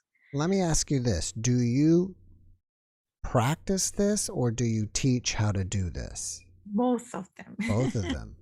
Both of them, yes. Oh, okay, wow. Yes. And so when we repeat, we don't see, we don't understand, since we don't understand that energy behaves in an immutable way, in a patterned way, and we are energy. So our life is gonna happen in that same way. And until we don't live in self-awareness and we don't become aware of those patterns that we've been repeating since our childhood, and sometimes since life never ends, right? Sometimes those patterns come from other lives. Yeah, I was gonna say that, maybe past lives too. Yes, definitely. Yeah. So many times, and we're gonna be reliving, and that's the importance of healing. Because if we don't heal right now, right, and we keep resisting that's what we normally do. People, we tend to resist because these are things that hurt us and we don't want to face them, so we bypass, and we bypass them. Instead of going through the emotional pain, we go around it. Right. And then what happens is that it will repeat in an increased manner. Yeah. It's like when we throw energy, well, right? When we throw a rock into the water, a stone into the water, the ripple effects, it's growing, it's expansive. That is nature of what we are made of. So our emotions are gonna behave in the same way. That vibration is gonna be higher. And the longer we take to heal that trauma or to heal that pain, to face them, the larger they're gonna get. And so when it we gets understand, more difficult. exactly. Yeah. Vanessa, I have to run to the next person, but if someone wants to get one of those reports, if they want to get that from you, or if they want to learn how to do that from you, what's the best way to contact you? Well, the best way is to write me to evolife 360 at gmail.com. Okay. And also I have my Facebook where I do lives every Wednesday night at 8 o'clock Eastern time. Oh, okay. Yeah. Standard time, Eastern Caribbean time, actually. Caribbean time. All right. So if you want to hook up with Vanessa, there's how you can find her. Vanessa, I have to run. Thank you so much for popping in, and nice seeing you again. And don't be a stranger. Stop by more often. Thank you. Bye-bye, Jeff. Bye-bye. Take care. Bye-bye.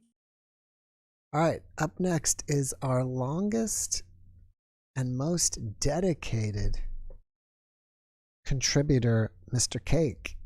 He's never missed a podcast, and we've been doing this at least a year, longer than a year.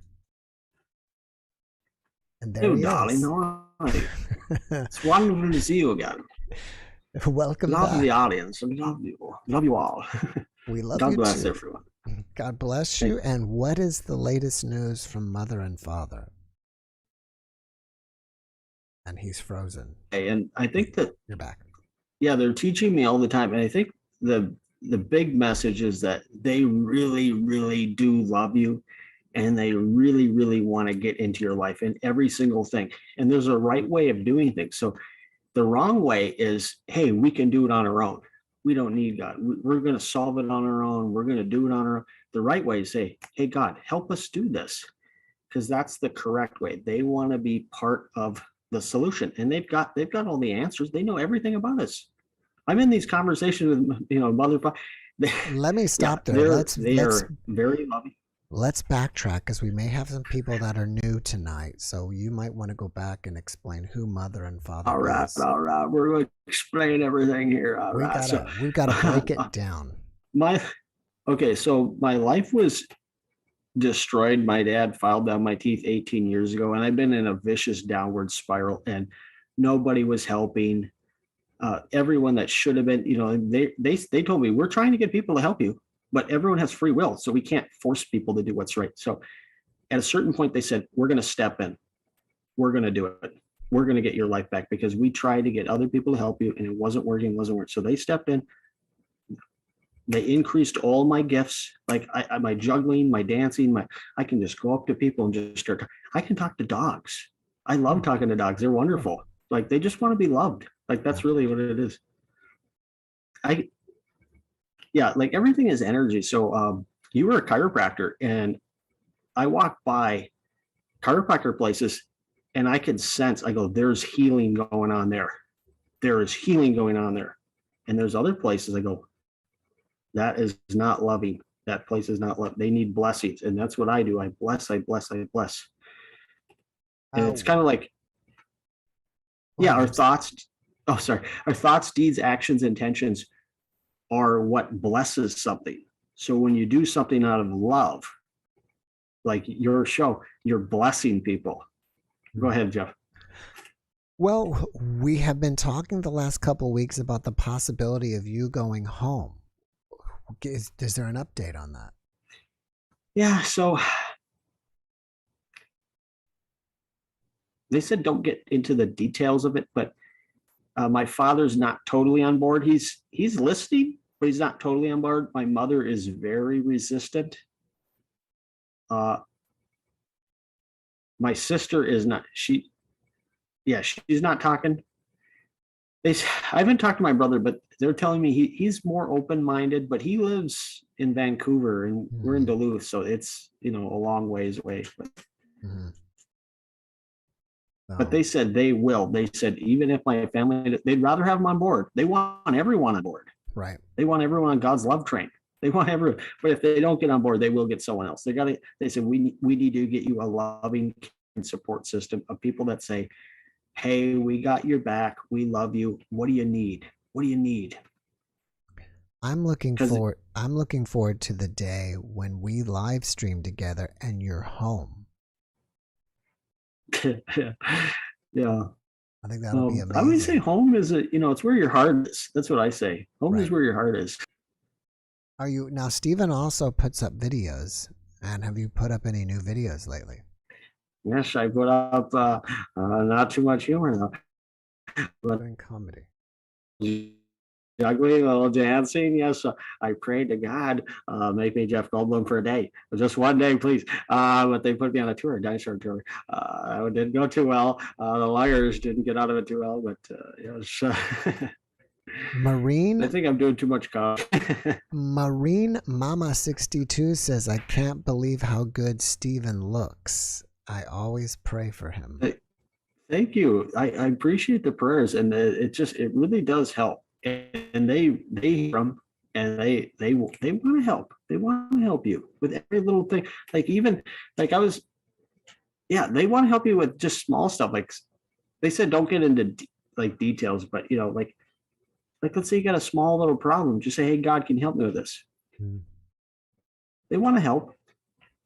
Yeah, even just like. And I even think the universe snacks or whatever. I even think that the universe is trying to help you too. There's some. Well, I say, it's not the universe, it's, God. It's God's world, right? We're living in it. We're part of God's creation, and they love their creation. They love it. I keep saying, I can't believe you're doing this for me. And they said, we love you. We love you. They're like they can express themselves in different ways. Like they're not always, mother, but they can, that's how the best way for us to connect to them is. Like some people, go through Jesus, or they got to go through,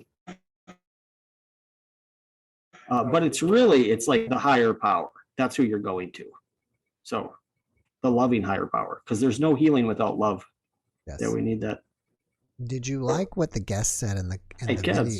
The guest in the video that I posted last night, that said that love is not emotion, we are love.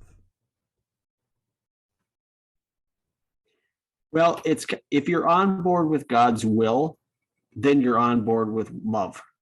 But the people that aren't on board, they're not loving. That's the problem. So therefore, I say it's like they're kind of butting heads. They're kind of spinning their wheels.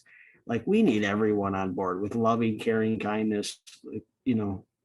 Just saying hi, just saying, have a great day. Like that's where you start, just like that, and then it works up to where I'm at. Eventually, everyone is going to be loving, and that's what they want. They want to get to that point, and they want prayers. They said we'll get more miracles when we get more prayers.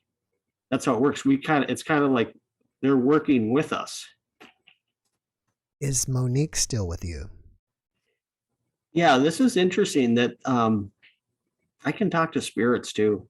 So, but I always got to go through them. I don't go to the spirit. I just say, Mother, I call her Mary, but that's and she let Monique talk to me. So she just says hi, hey, love you and got your back, and we're cheering for you and stuff like that. So. Interesting. Now, for those of you that don't, I wanted to let the audience who is new know who Monique is. Yeah, she's in heaven. She's doing great. So what from my understanding is that it's like a trade-off, heaven being on earth versus heaven. It's just that they like the trade-off better. They don't have all the things we have here, but they like it over there more. Okay, let me see. My wife is telling me that somebody wants to ask you a question. It says, Kim McManus, any certain prayer, and what is my soul's purpose? She wants you to ask, I guess she wants you to ask Mother or Father for her, on her behalf.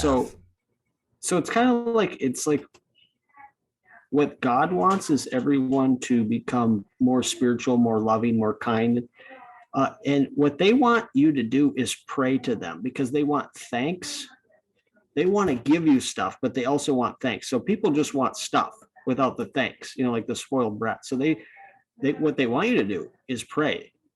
They want people to bend the knee to them and say, God, we pray for us. We say, God, help me with this. They want to help us. And then they want us to turn around and say, hey, God, what do you need? What do you want? And they want me to bless everything. But you are blessing things just by being loving and kind and caring. Like that's blessing it.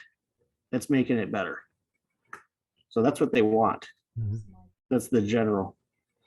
She wants to know if you can ask what is her soul's purpose. Let's ask.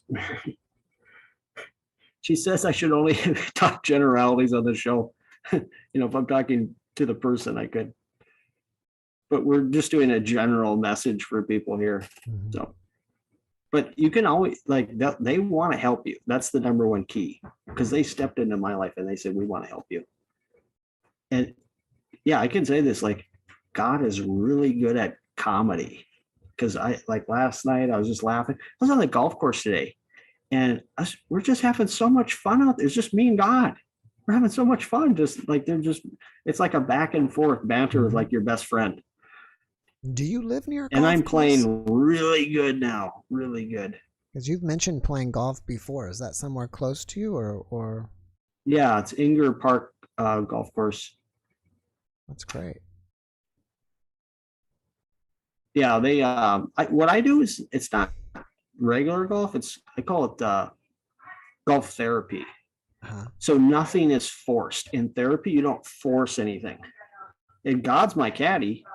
I can just ask God. I said, good caddy, what should I do here? And they say, well, I usually know what to do, but they'll make suggestions to me. Well, do you just keep winning and winning and winning at golf? Big wins. We're going to be coming back this fall, folks. You won't even believe it, folks, what we got planned. We've got the best things. I know people don't want to hear about politics, but you're going to be hearing about politics, folks. Can't avoid it. It's coming to a town near you. So for those of you that don't know, Stephen does impressions. And I was waiting for Donald. Hi, kids. I was talking to Christopher Walken the other day, and he told me, he said, it's crazy what's going on here. Can't believe it. Well, Stephen, I'm on a time schedule tonight, and I've got to run, brother. And I have 4 people waiting. And I got to do what you do. Me and Paul, do my best to get them all in. Man. We're working it out, man. We're going to do it, We're working on souls, man. Are you coming? Have a good night, everyone. God bless. Are you coming next week in a costume? All right. Dang sure costumes are going to be fun, aren't they? All the rage. Dang sure. Okay. All right. We're going to be doing some great stuff here. We will find where we've left our 9/11 expenditures. We're going to find them. Right. Here we go.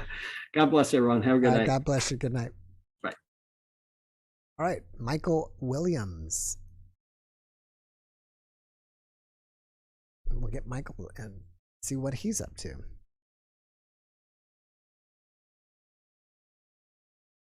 And once again, for those of you that weren't here when I first started, next Saturday night is going to be, if you'd like to wear a costume, I've already got my costume. I bought it today. And if you want to come next week and wear a costume, it can be like our own costume party. If you even just want to pop in and say, here's my costume, and that's it. You don't have to share. Oh yeah, my wife had a great idea. For those of you who always wanted to share, but you don't, you want to remain anonymous, this is your chance to share and remain anonymous, because you'll be in a costume. And if you wear a mask and we have no idea who you are, that will be amazing. So that's something to think about. And hopefully Michael will be able to pop in.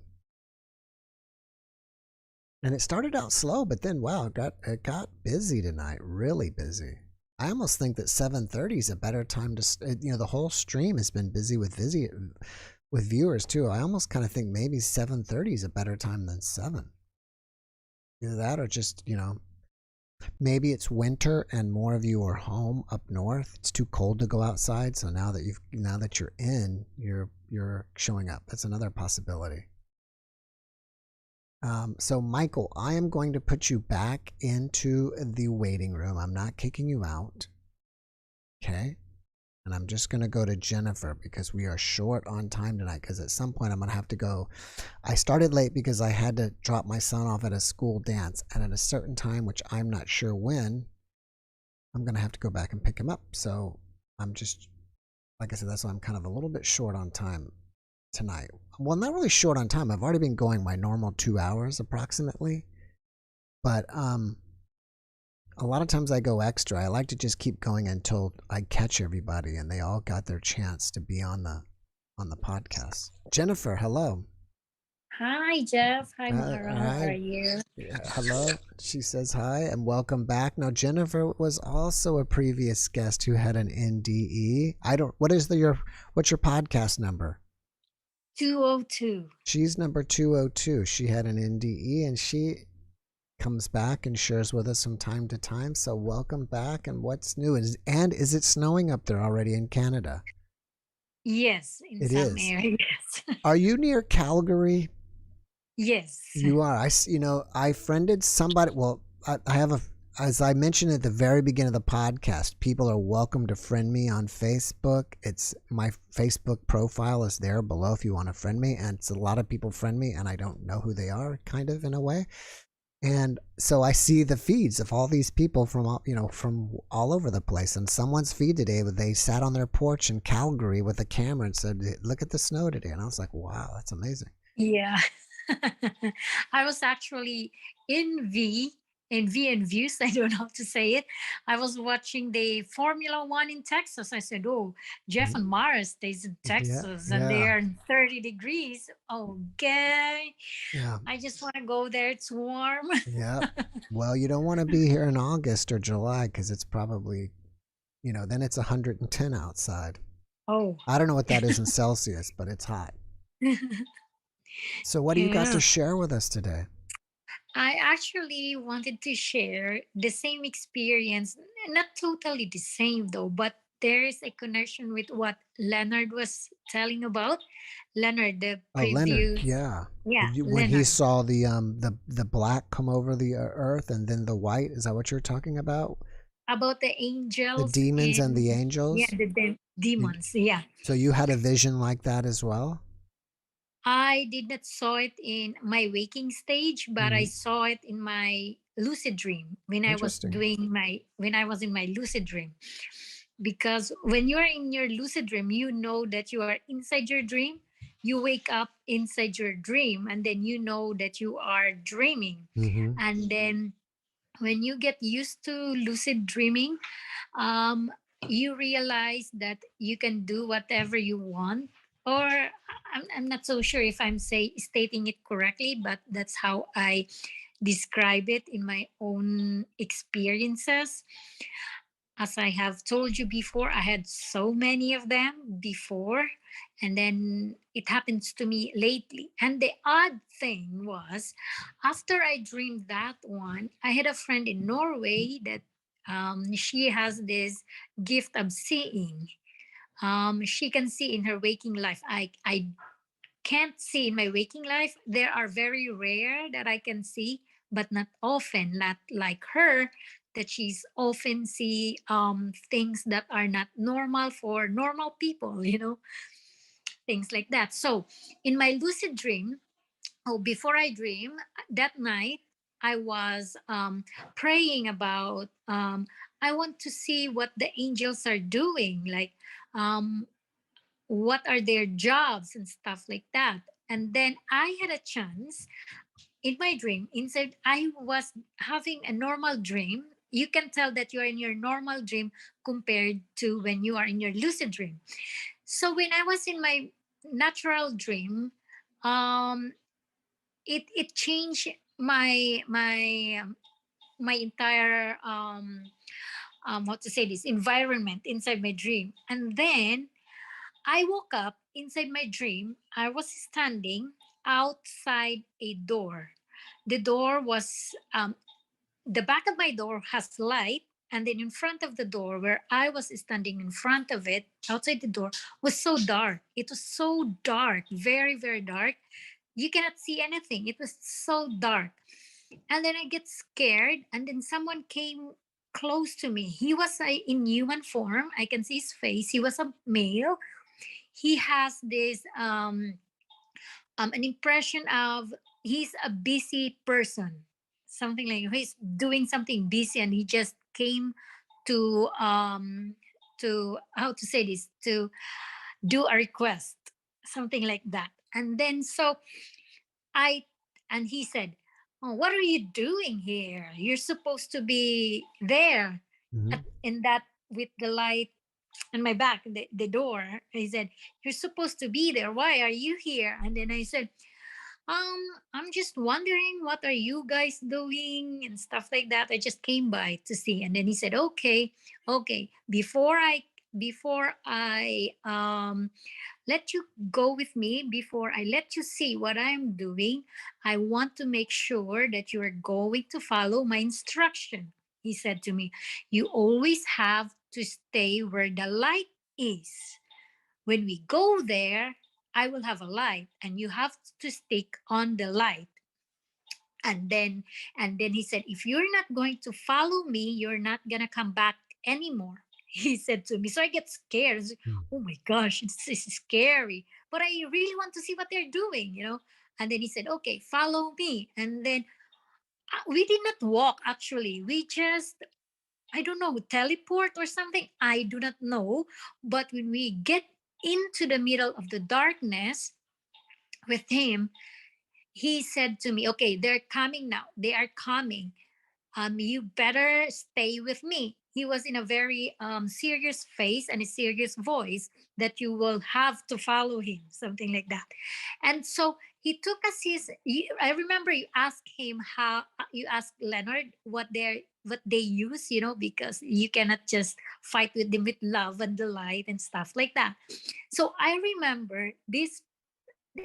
I think he was an angel, but he doesn't have wings, you know, as what we remember for angels, they wings and stuff like that. He doesn't have that. He has a sword. The sword, when he take his sword out from his side, it has a fire, like, you know, with these comics and cartoons, when they raise their sword, there was light coming out, illuminating lights and fire and stuff like that. So it, when every time he put his sword out, I able to see the demons, how they look like. They look so scary, very very scary, um very different, very different, very smelly too. The smell, I cannot tell the smell, but they are so stinky and very scary. They want to grab me. They're lots of them. I can see lots of them, because when the fire comes out, it lights the darkness and I can see. And then as far as I can see, there were lots of um demons in different shapes and forms and ugliness and everything. Were they totally And they, black? Were they yes, totally black and they looked yes. like monsters or what? With wings? They look like it's hard to describe them, but there's one that I really cannot forget. He looks like a human. He looks like human, but he got lots of those circle thing, ugly thing that comes out in the skin, like pimples? You know, yeah, a big pimples like that. And then his eyes was black. There's no white, it's all black. And then he doesn't walk properly. He walks like grudge, something like that, upside down sometimes. And most of them crawl.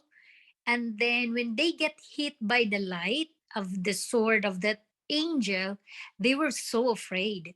They cannot come closer to us in, I think, 10 feet or 20 feet, something like that, away from us. They cannot come close to us. And then the angel said, "This is what I am doing every time," he said to me. No, I asked him, I said, "Is this the thing that you do every time? Are angels always busy?" And he said, "Yes, we are busy all the time. And this is my job," he said, "to protect the human in that door he said, where I came from on that lighted door, he said, this is what I do to protect the human inside that door so that demons won't bother the humans in there. He said to, and then I said, oh, I see you are a very busy person. And then he said, yes, I am. And then he said, always pray. Don't forget to always pray and help people. Okay. And then I said, okay. And then I was not there anymore in my lucid dream. I was already back in myself. And then I woke up 3 o'clock in the morning that time. Wow. And then, yeah, when I woke up in the morning, I took my notebook, because I have a notebook for my dreams that are very specific and very lucid. And I write it down and something like that. And then the next morning, I asked my friend, I talked to my friend in Norway, and then I tell her about everything what I saw in my lucid dream. And she said, oh, Jennifer, I had a dream that one last night too. Why I did not saw you there? And then Wow. I told her, what did you see? And she said, I saw also the same person, the same angel, but I was also having a sword. She said, I was also having a sword, and he has also a sword. And the demons was so stinky and doesn't look good. They look so ugly, and we were both communicating, talking about how they look like, how I feel, how did she feel. And then I said, why I didn't saw you in my dream? And I said, maybe you're in the other, maybe you were in the other door. I was in the next door. Wow, it's Yeah. amazing. Do you Yeah. do you feel that that angel was an archangel? I don't know, because he did not introduce himself. He just say, I am the one working in this part. He said, I am the one that is working on this side, and we are very busy. He said that one. Was he really tall, like 10 feet tall? Yes, he was very tall. He was handsome, but you cannot tell if he's a male or female. But as you look at him, he got this maleish, femaleish, something like that. You cannot tell if he's but he's not please forgive me with my word, politically correct my word, a gay. He doesn't look like a gay. Okay. Don't misunderstand me when I say he looks like a male and a female. He doesn't look like He like just that. he didn't appear to have a gender. Yes. You couldn't tell whether he was male or female. Yes. What I'm trying to say is, I just want to make a point that what Leonard saw is we saw also. Me and my friend saw that. We are in different countries. She's from Norway and from Canada. And Leonard is in a different country too, in the US, I suppose. Right. Yeah. And then because this story is not usual for people that are normal, or it happens all the time. When we tell this story, it sounds very comic-y, very very fairy tale-y, Right. But in reality, when you are there, you will feel everything. You have your senses, and you are in your mind. Yeah. So yeah, that's what my experience. Well, Jennifer, thank you for coming and sharing it with us. I have to run. I'm got 2 people and I'm short on time today, but great seeing you. Thanks for popping in, and don't be a stranger. Come visit us again. Thank you. Good night. Good night. All right, let's see if we can get Michael back in. We tried earlier and see if it'll work. And so far, we're staying busy tonight, which is great. So once again, next Saturday is the Halloween stream, and it's costume optional. But down below, if you want to friend me on Facebook, my personal profile's there. You'll understand that my last name is Reynolds and Mara is my wife. So the JeffMara podcast is me and my wife. You just don't see my wife very often. Occasionally she pops in. Michael, we don't have his audio yet. And he looks like he's a police officer or a security guard or something. Let's see if I can kind of tell him that we're waiting for his audio to sync, so he'll know. what's going on, if he sees this or not. Don't have audio. Maybe you got to make another one that says no audio connected. Does he see me there? Maybe he saw that. I don't know. At least we got him this time. Last time we didn't get anything from him, so at least we got his video feed. Hopefully we'll get his audio feed as well. Guess he wears... He's putting his eye drops in. I don't even know if he hears me. I don't even know if he's on. He may not even realize he's on.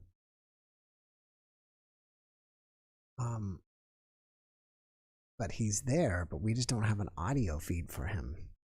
And I say start audio. No, that's not a choice.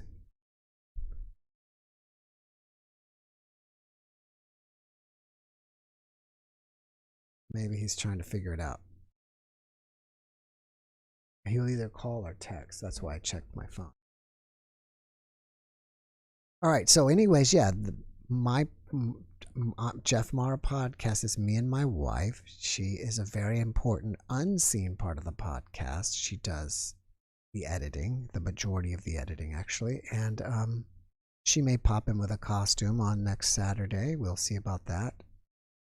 And so my last name is Reynolds. So if you're thinking about friending me and you're wondering who is Jeff Reynolds, that is me. Also, there is a link to the, and we lost him. I don't know what's going on. All right, we'll get Cosmonaut. I know Cosmonaut has been on here before because I recognize that screen name. No, I don't want to put. I'm going to say Michael. I'm putting you back into the waiting room. I'm not kicking you out. It's just that we didn't get an audio feed from you. And so what else is down there? You can friend me. You can like the JeffMara Facebook page. There's the Discord link. There's a fresh link. Make sure you guys subscribe to the channel if you haven't subscribed, and subscribe to the JeffMara NDE channel if you like just to watch short little NDEs. That's what I put there. And I'm assuming most of you have subscribed if you're here already, but you may have just kind of stumbled across me. And if you have, then, and if you like the content actually, then subscribe. And Cosmonaut's taking some time too. So that is that. As I said, I've got some NDEs already coming up for you Monday and Tuesday. And we've already started working on the one for tomorrow night. And I think I have a lot of NDEs scheduled this week. Sometimes I have a lot of NDEs and sometimes I have a lot of non-NDE videos. And let's see here.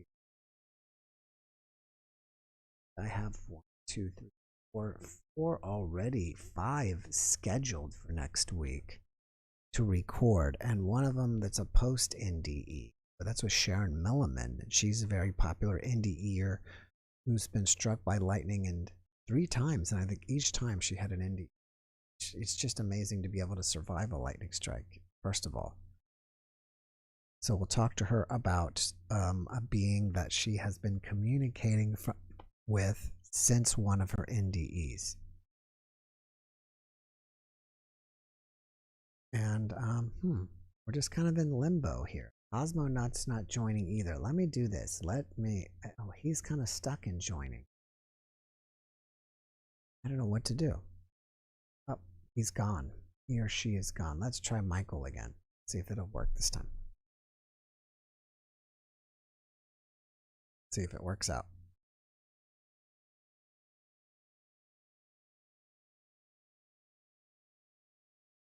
See if he will make it. Hard to tell. You know, it's been going pretty smooth lately. It's been a while since we've had like a little bit of difficulty getting somebody on the podcast. But he's here. I hope that he saw himself in between and understood that for some reason his audio is not connecting. I'm guessing he's on his phone because it's in vertical fashion.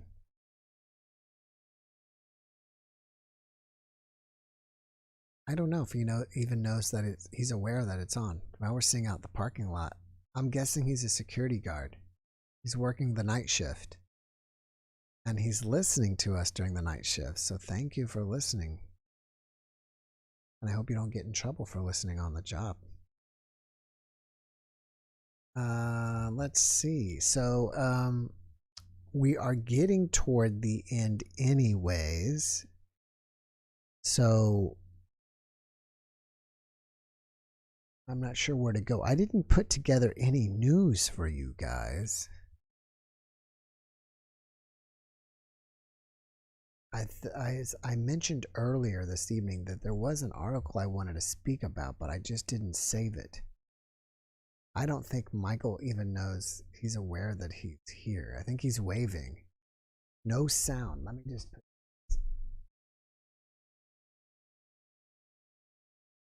I need to make a sign that says no audio. Maybe you should write on the backside. But you have to write it in reverse.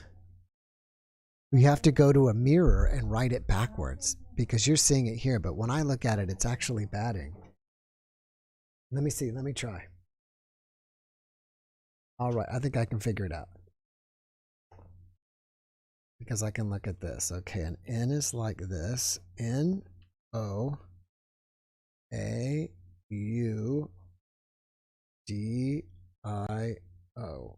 Oh, audio. Okay, I wrote it backwards. No audio. Oh, now it's connecting. Maybe it's going to work. Just when I did that, then maybe we'll get lucky. We'll see. Wouldn't that be amazing? Oh, we almost had it. Maybe some of those demons are slipping through and affecting our stream that they were talking about. Because we're not getting a good connection here.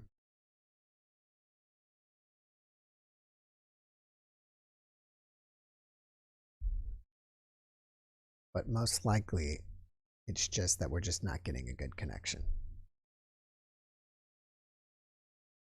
He's waving, we see you, but no audio. Let me see that again. Graveyard shift. Yeah, I wonder what time he's working over there.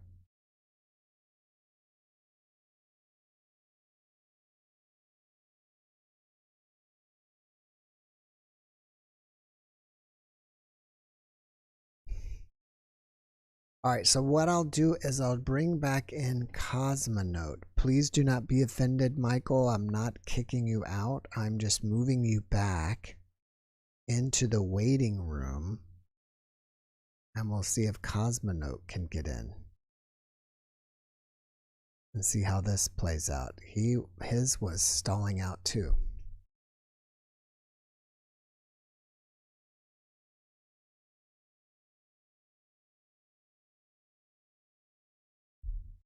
Okay, it might work.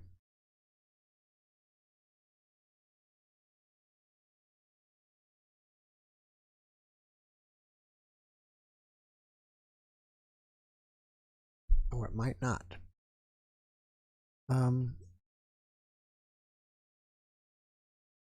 Yeah. You can text.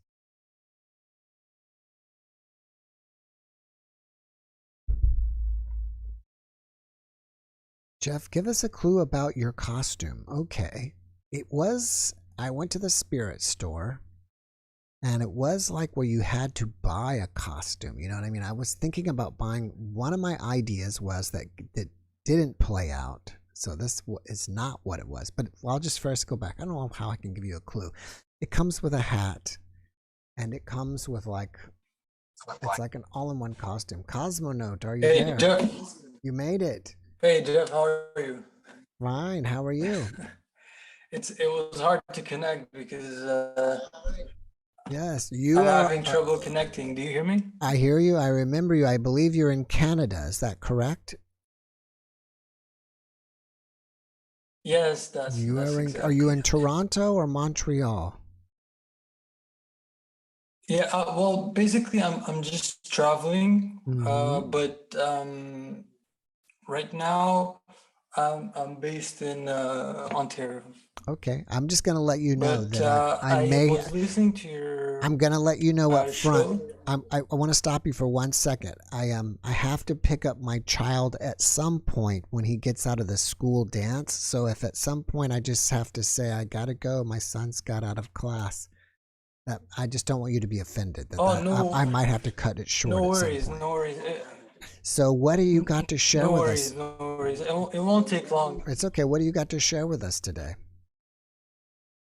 Okay, all right. So basically, I don't know if you've heard recently the news that we're going to speak about UFOs a bit. Okay. Cool. So you've heard about the news that they've I mean, when they presented the videos, remember the gimbal video and the go fast and all those they presented in front of the government. Which one Do are you you remember talking those? about? The Navy videos of the TikTok? Yeah, the Navy videos. Yeah, Okay. exactly. Right. Yeah, I Yeah, remember because those. basically the Navy they said that they won't be releasing any more videos to the Right. public. Yes, that's right. So yeah, so the videos will be only sent to the DoD or the Department of Defense, and then they will be reviewed, Mm-hmm. and they may or may never release anything, basically. Right. I think they said it was because The it's a only national video security that issue. we have is very, yeah, exactly. And it's totally understandable because they're using like high like the two, it's not the actual footage that's um it's not the footage itself that's causing the issue, it's the actual tools that they used. Basically that they're classified, so that's why they cannot release those videos basically. Okay. And the one that you've heard about Lou Elizondo. I know of him. I don't know which UFO you're speaking of that he is speaking of. Okay, so I would like to have him as a guest. Yeah, that would be great. I mean, he's very knowledgeable. I mean, he's nice too. He's been to other podcasts. He seems like a nice person. Mm-hmm. But if you remember one of the videos that went viral in 2017, it had like a basically it was just one sort of gimbal. It's an object, a flying object, unknown, but that object is basically they say that there's a whole fleet of them on the ASA. I don't know if you've heard that in the video itself. One of the pilots says there's a whole fleet of them on the ASA. Okay. But you don't see the fleet. The video, it cuts before you see like more. And recently there was a similar video that was released on Twitter, and it had similar. It's similar, but it's showing a fleet. So if you'd like, I can share it with you right now, and you can show it on. Well, I don't know. I can't do that because it may be a copyright issue. It's not. But let me ask you this. It was released in Mexico. Let me ask you this. Do you have a Facebook page? No, I don't have a Facebook, but basically it's available on Twitter. You can just search. Right. How does somebody search it if they want to watch it? Okay, so it's let me give you the name of the account. Just one more.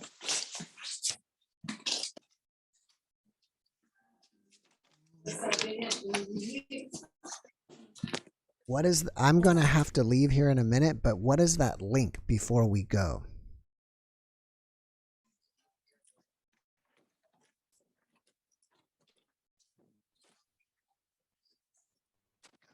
Yeah, yeah. I mean, it's available on Twitter, so it's probably gonna be picked up by maybe like I don't know if you know of Mick West. You've heard of Mick West? Mick West? Is that probably gonna do is a that video 2 on. words or 1 word? Oh no, that's the I'm saying I'm talking about the like people that review that try to do like to review video, basically videos and stuff like All that. right. Well, what I would like to do is this. Let me give you if you can give me the YouTube video or tell me what to search, let's all do this because I've got to get going anyways. What I want to do is tell us where to search it, and then we'll have homework for everybody, including me. We'll all watch that video, and then next week you come back and hopefully we've all watched it and we'll talk about it. Sound good? All right. So all you right, just great. So tell us what's to search so we can watch it. All right. So it's the account is JAIME, and then space, and then it's MAUSSAN.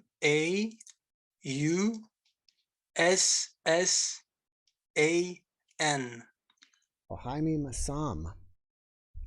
Yeah, he's a very famous UFO guy. So if we search him on YouTube, Jaime Maussan. Yeah, well, you can search on Twitter. It's on Twitter. He posted it on Twitter. I don't know if he posted it on. You search Jaime Maussan on Twitter, and then it's a post of a fleet of UFOs that they talk about on ASA. Yes, exactly. But it's happening in South America. It's not. It's not American. Okay, what does it say on the Twitter post? So we can find it. What does the Twitter post say? Fleet of UFOs or what? Okay, the Twitter post. Okay, let me just give you because I bookmarked it. Just one moment. And while you're looking it up, just to let people know. But it hasn't been long. He posted it like maybe like a month or 2 months ago. Like it's like a month ago maybe. Depending on how active a person is on Twitter, that could be a long ways away. And I want to let you guys know that even though I'm leaving soon, this is a great thing that if you guys want to keep hanging out and chatting with each other, this is the perfect time that you guys can all go to Discord and continue hanging out and chatting. So that's set up for you guys. It's totally free. You can go there, you can hang out, you can even voice chat and video chat with each other, which would be cool. You can take it to the next level. And if you haven't joined, after you get your free profile, you use the link in the description and that can get you into the room. So that may be something you guys want to talk about. And maybe you can do that for me too. Can you post that Twitter video are you on my Discord? Yeah, I'll can you post it on Discord for us? Because that would even be better. We can all go to Discord and find it. And that way we can watch it. All right. Sound good? I'll do that, and I won't take much of your time. All right. Well, thank you very much for coming on, Cosmonaut. Let's have you come back next Saturday, and let's discuss the video after we've watched it. And go from there. All right. Thanks for coming in. I'll see you next week, and have a great week. Have a good one. Goodbye. Bye-bye. Goodbye. Take care. Bye-bye. All right, everybody. Thanks again for coming and hanging out with us. I really appreciate you guys. Remember, I do have a thing to remote view for next week. It's in my hand, and it's going to be on my desk all week, so check that out. Have a great week. We love you guys, and God bless you. Good night.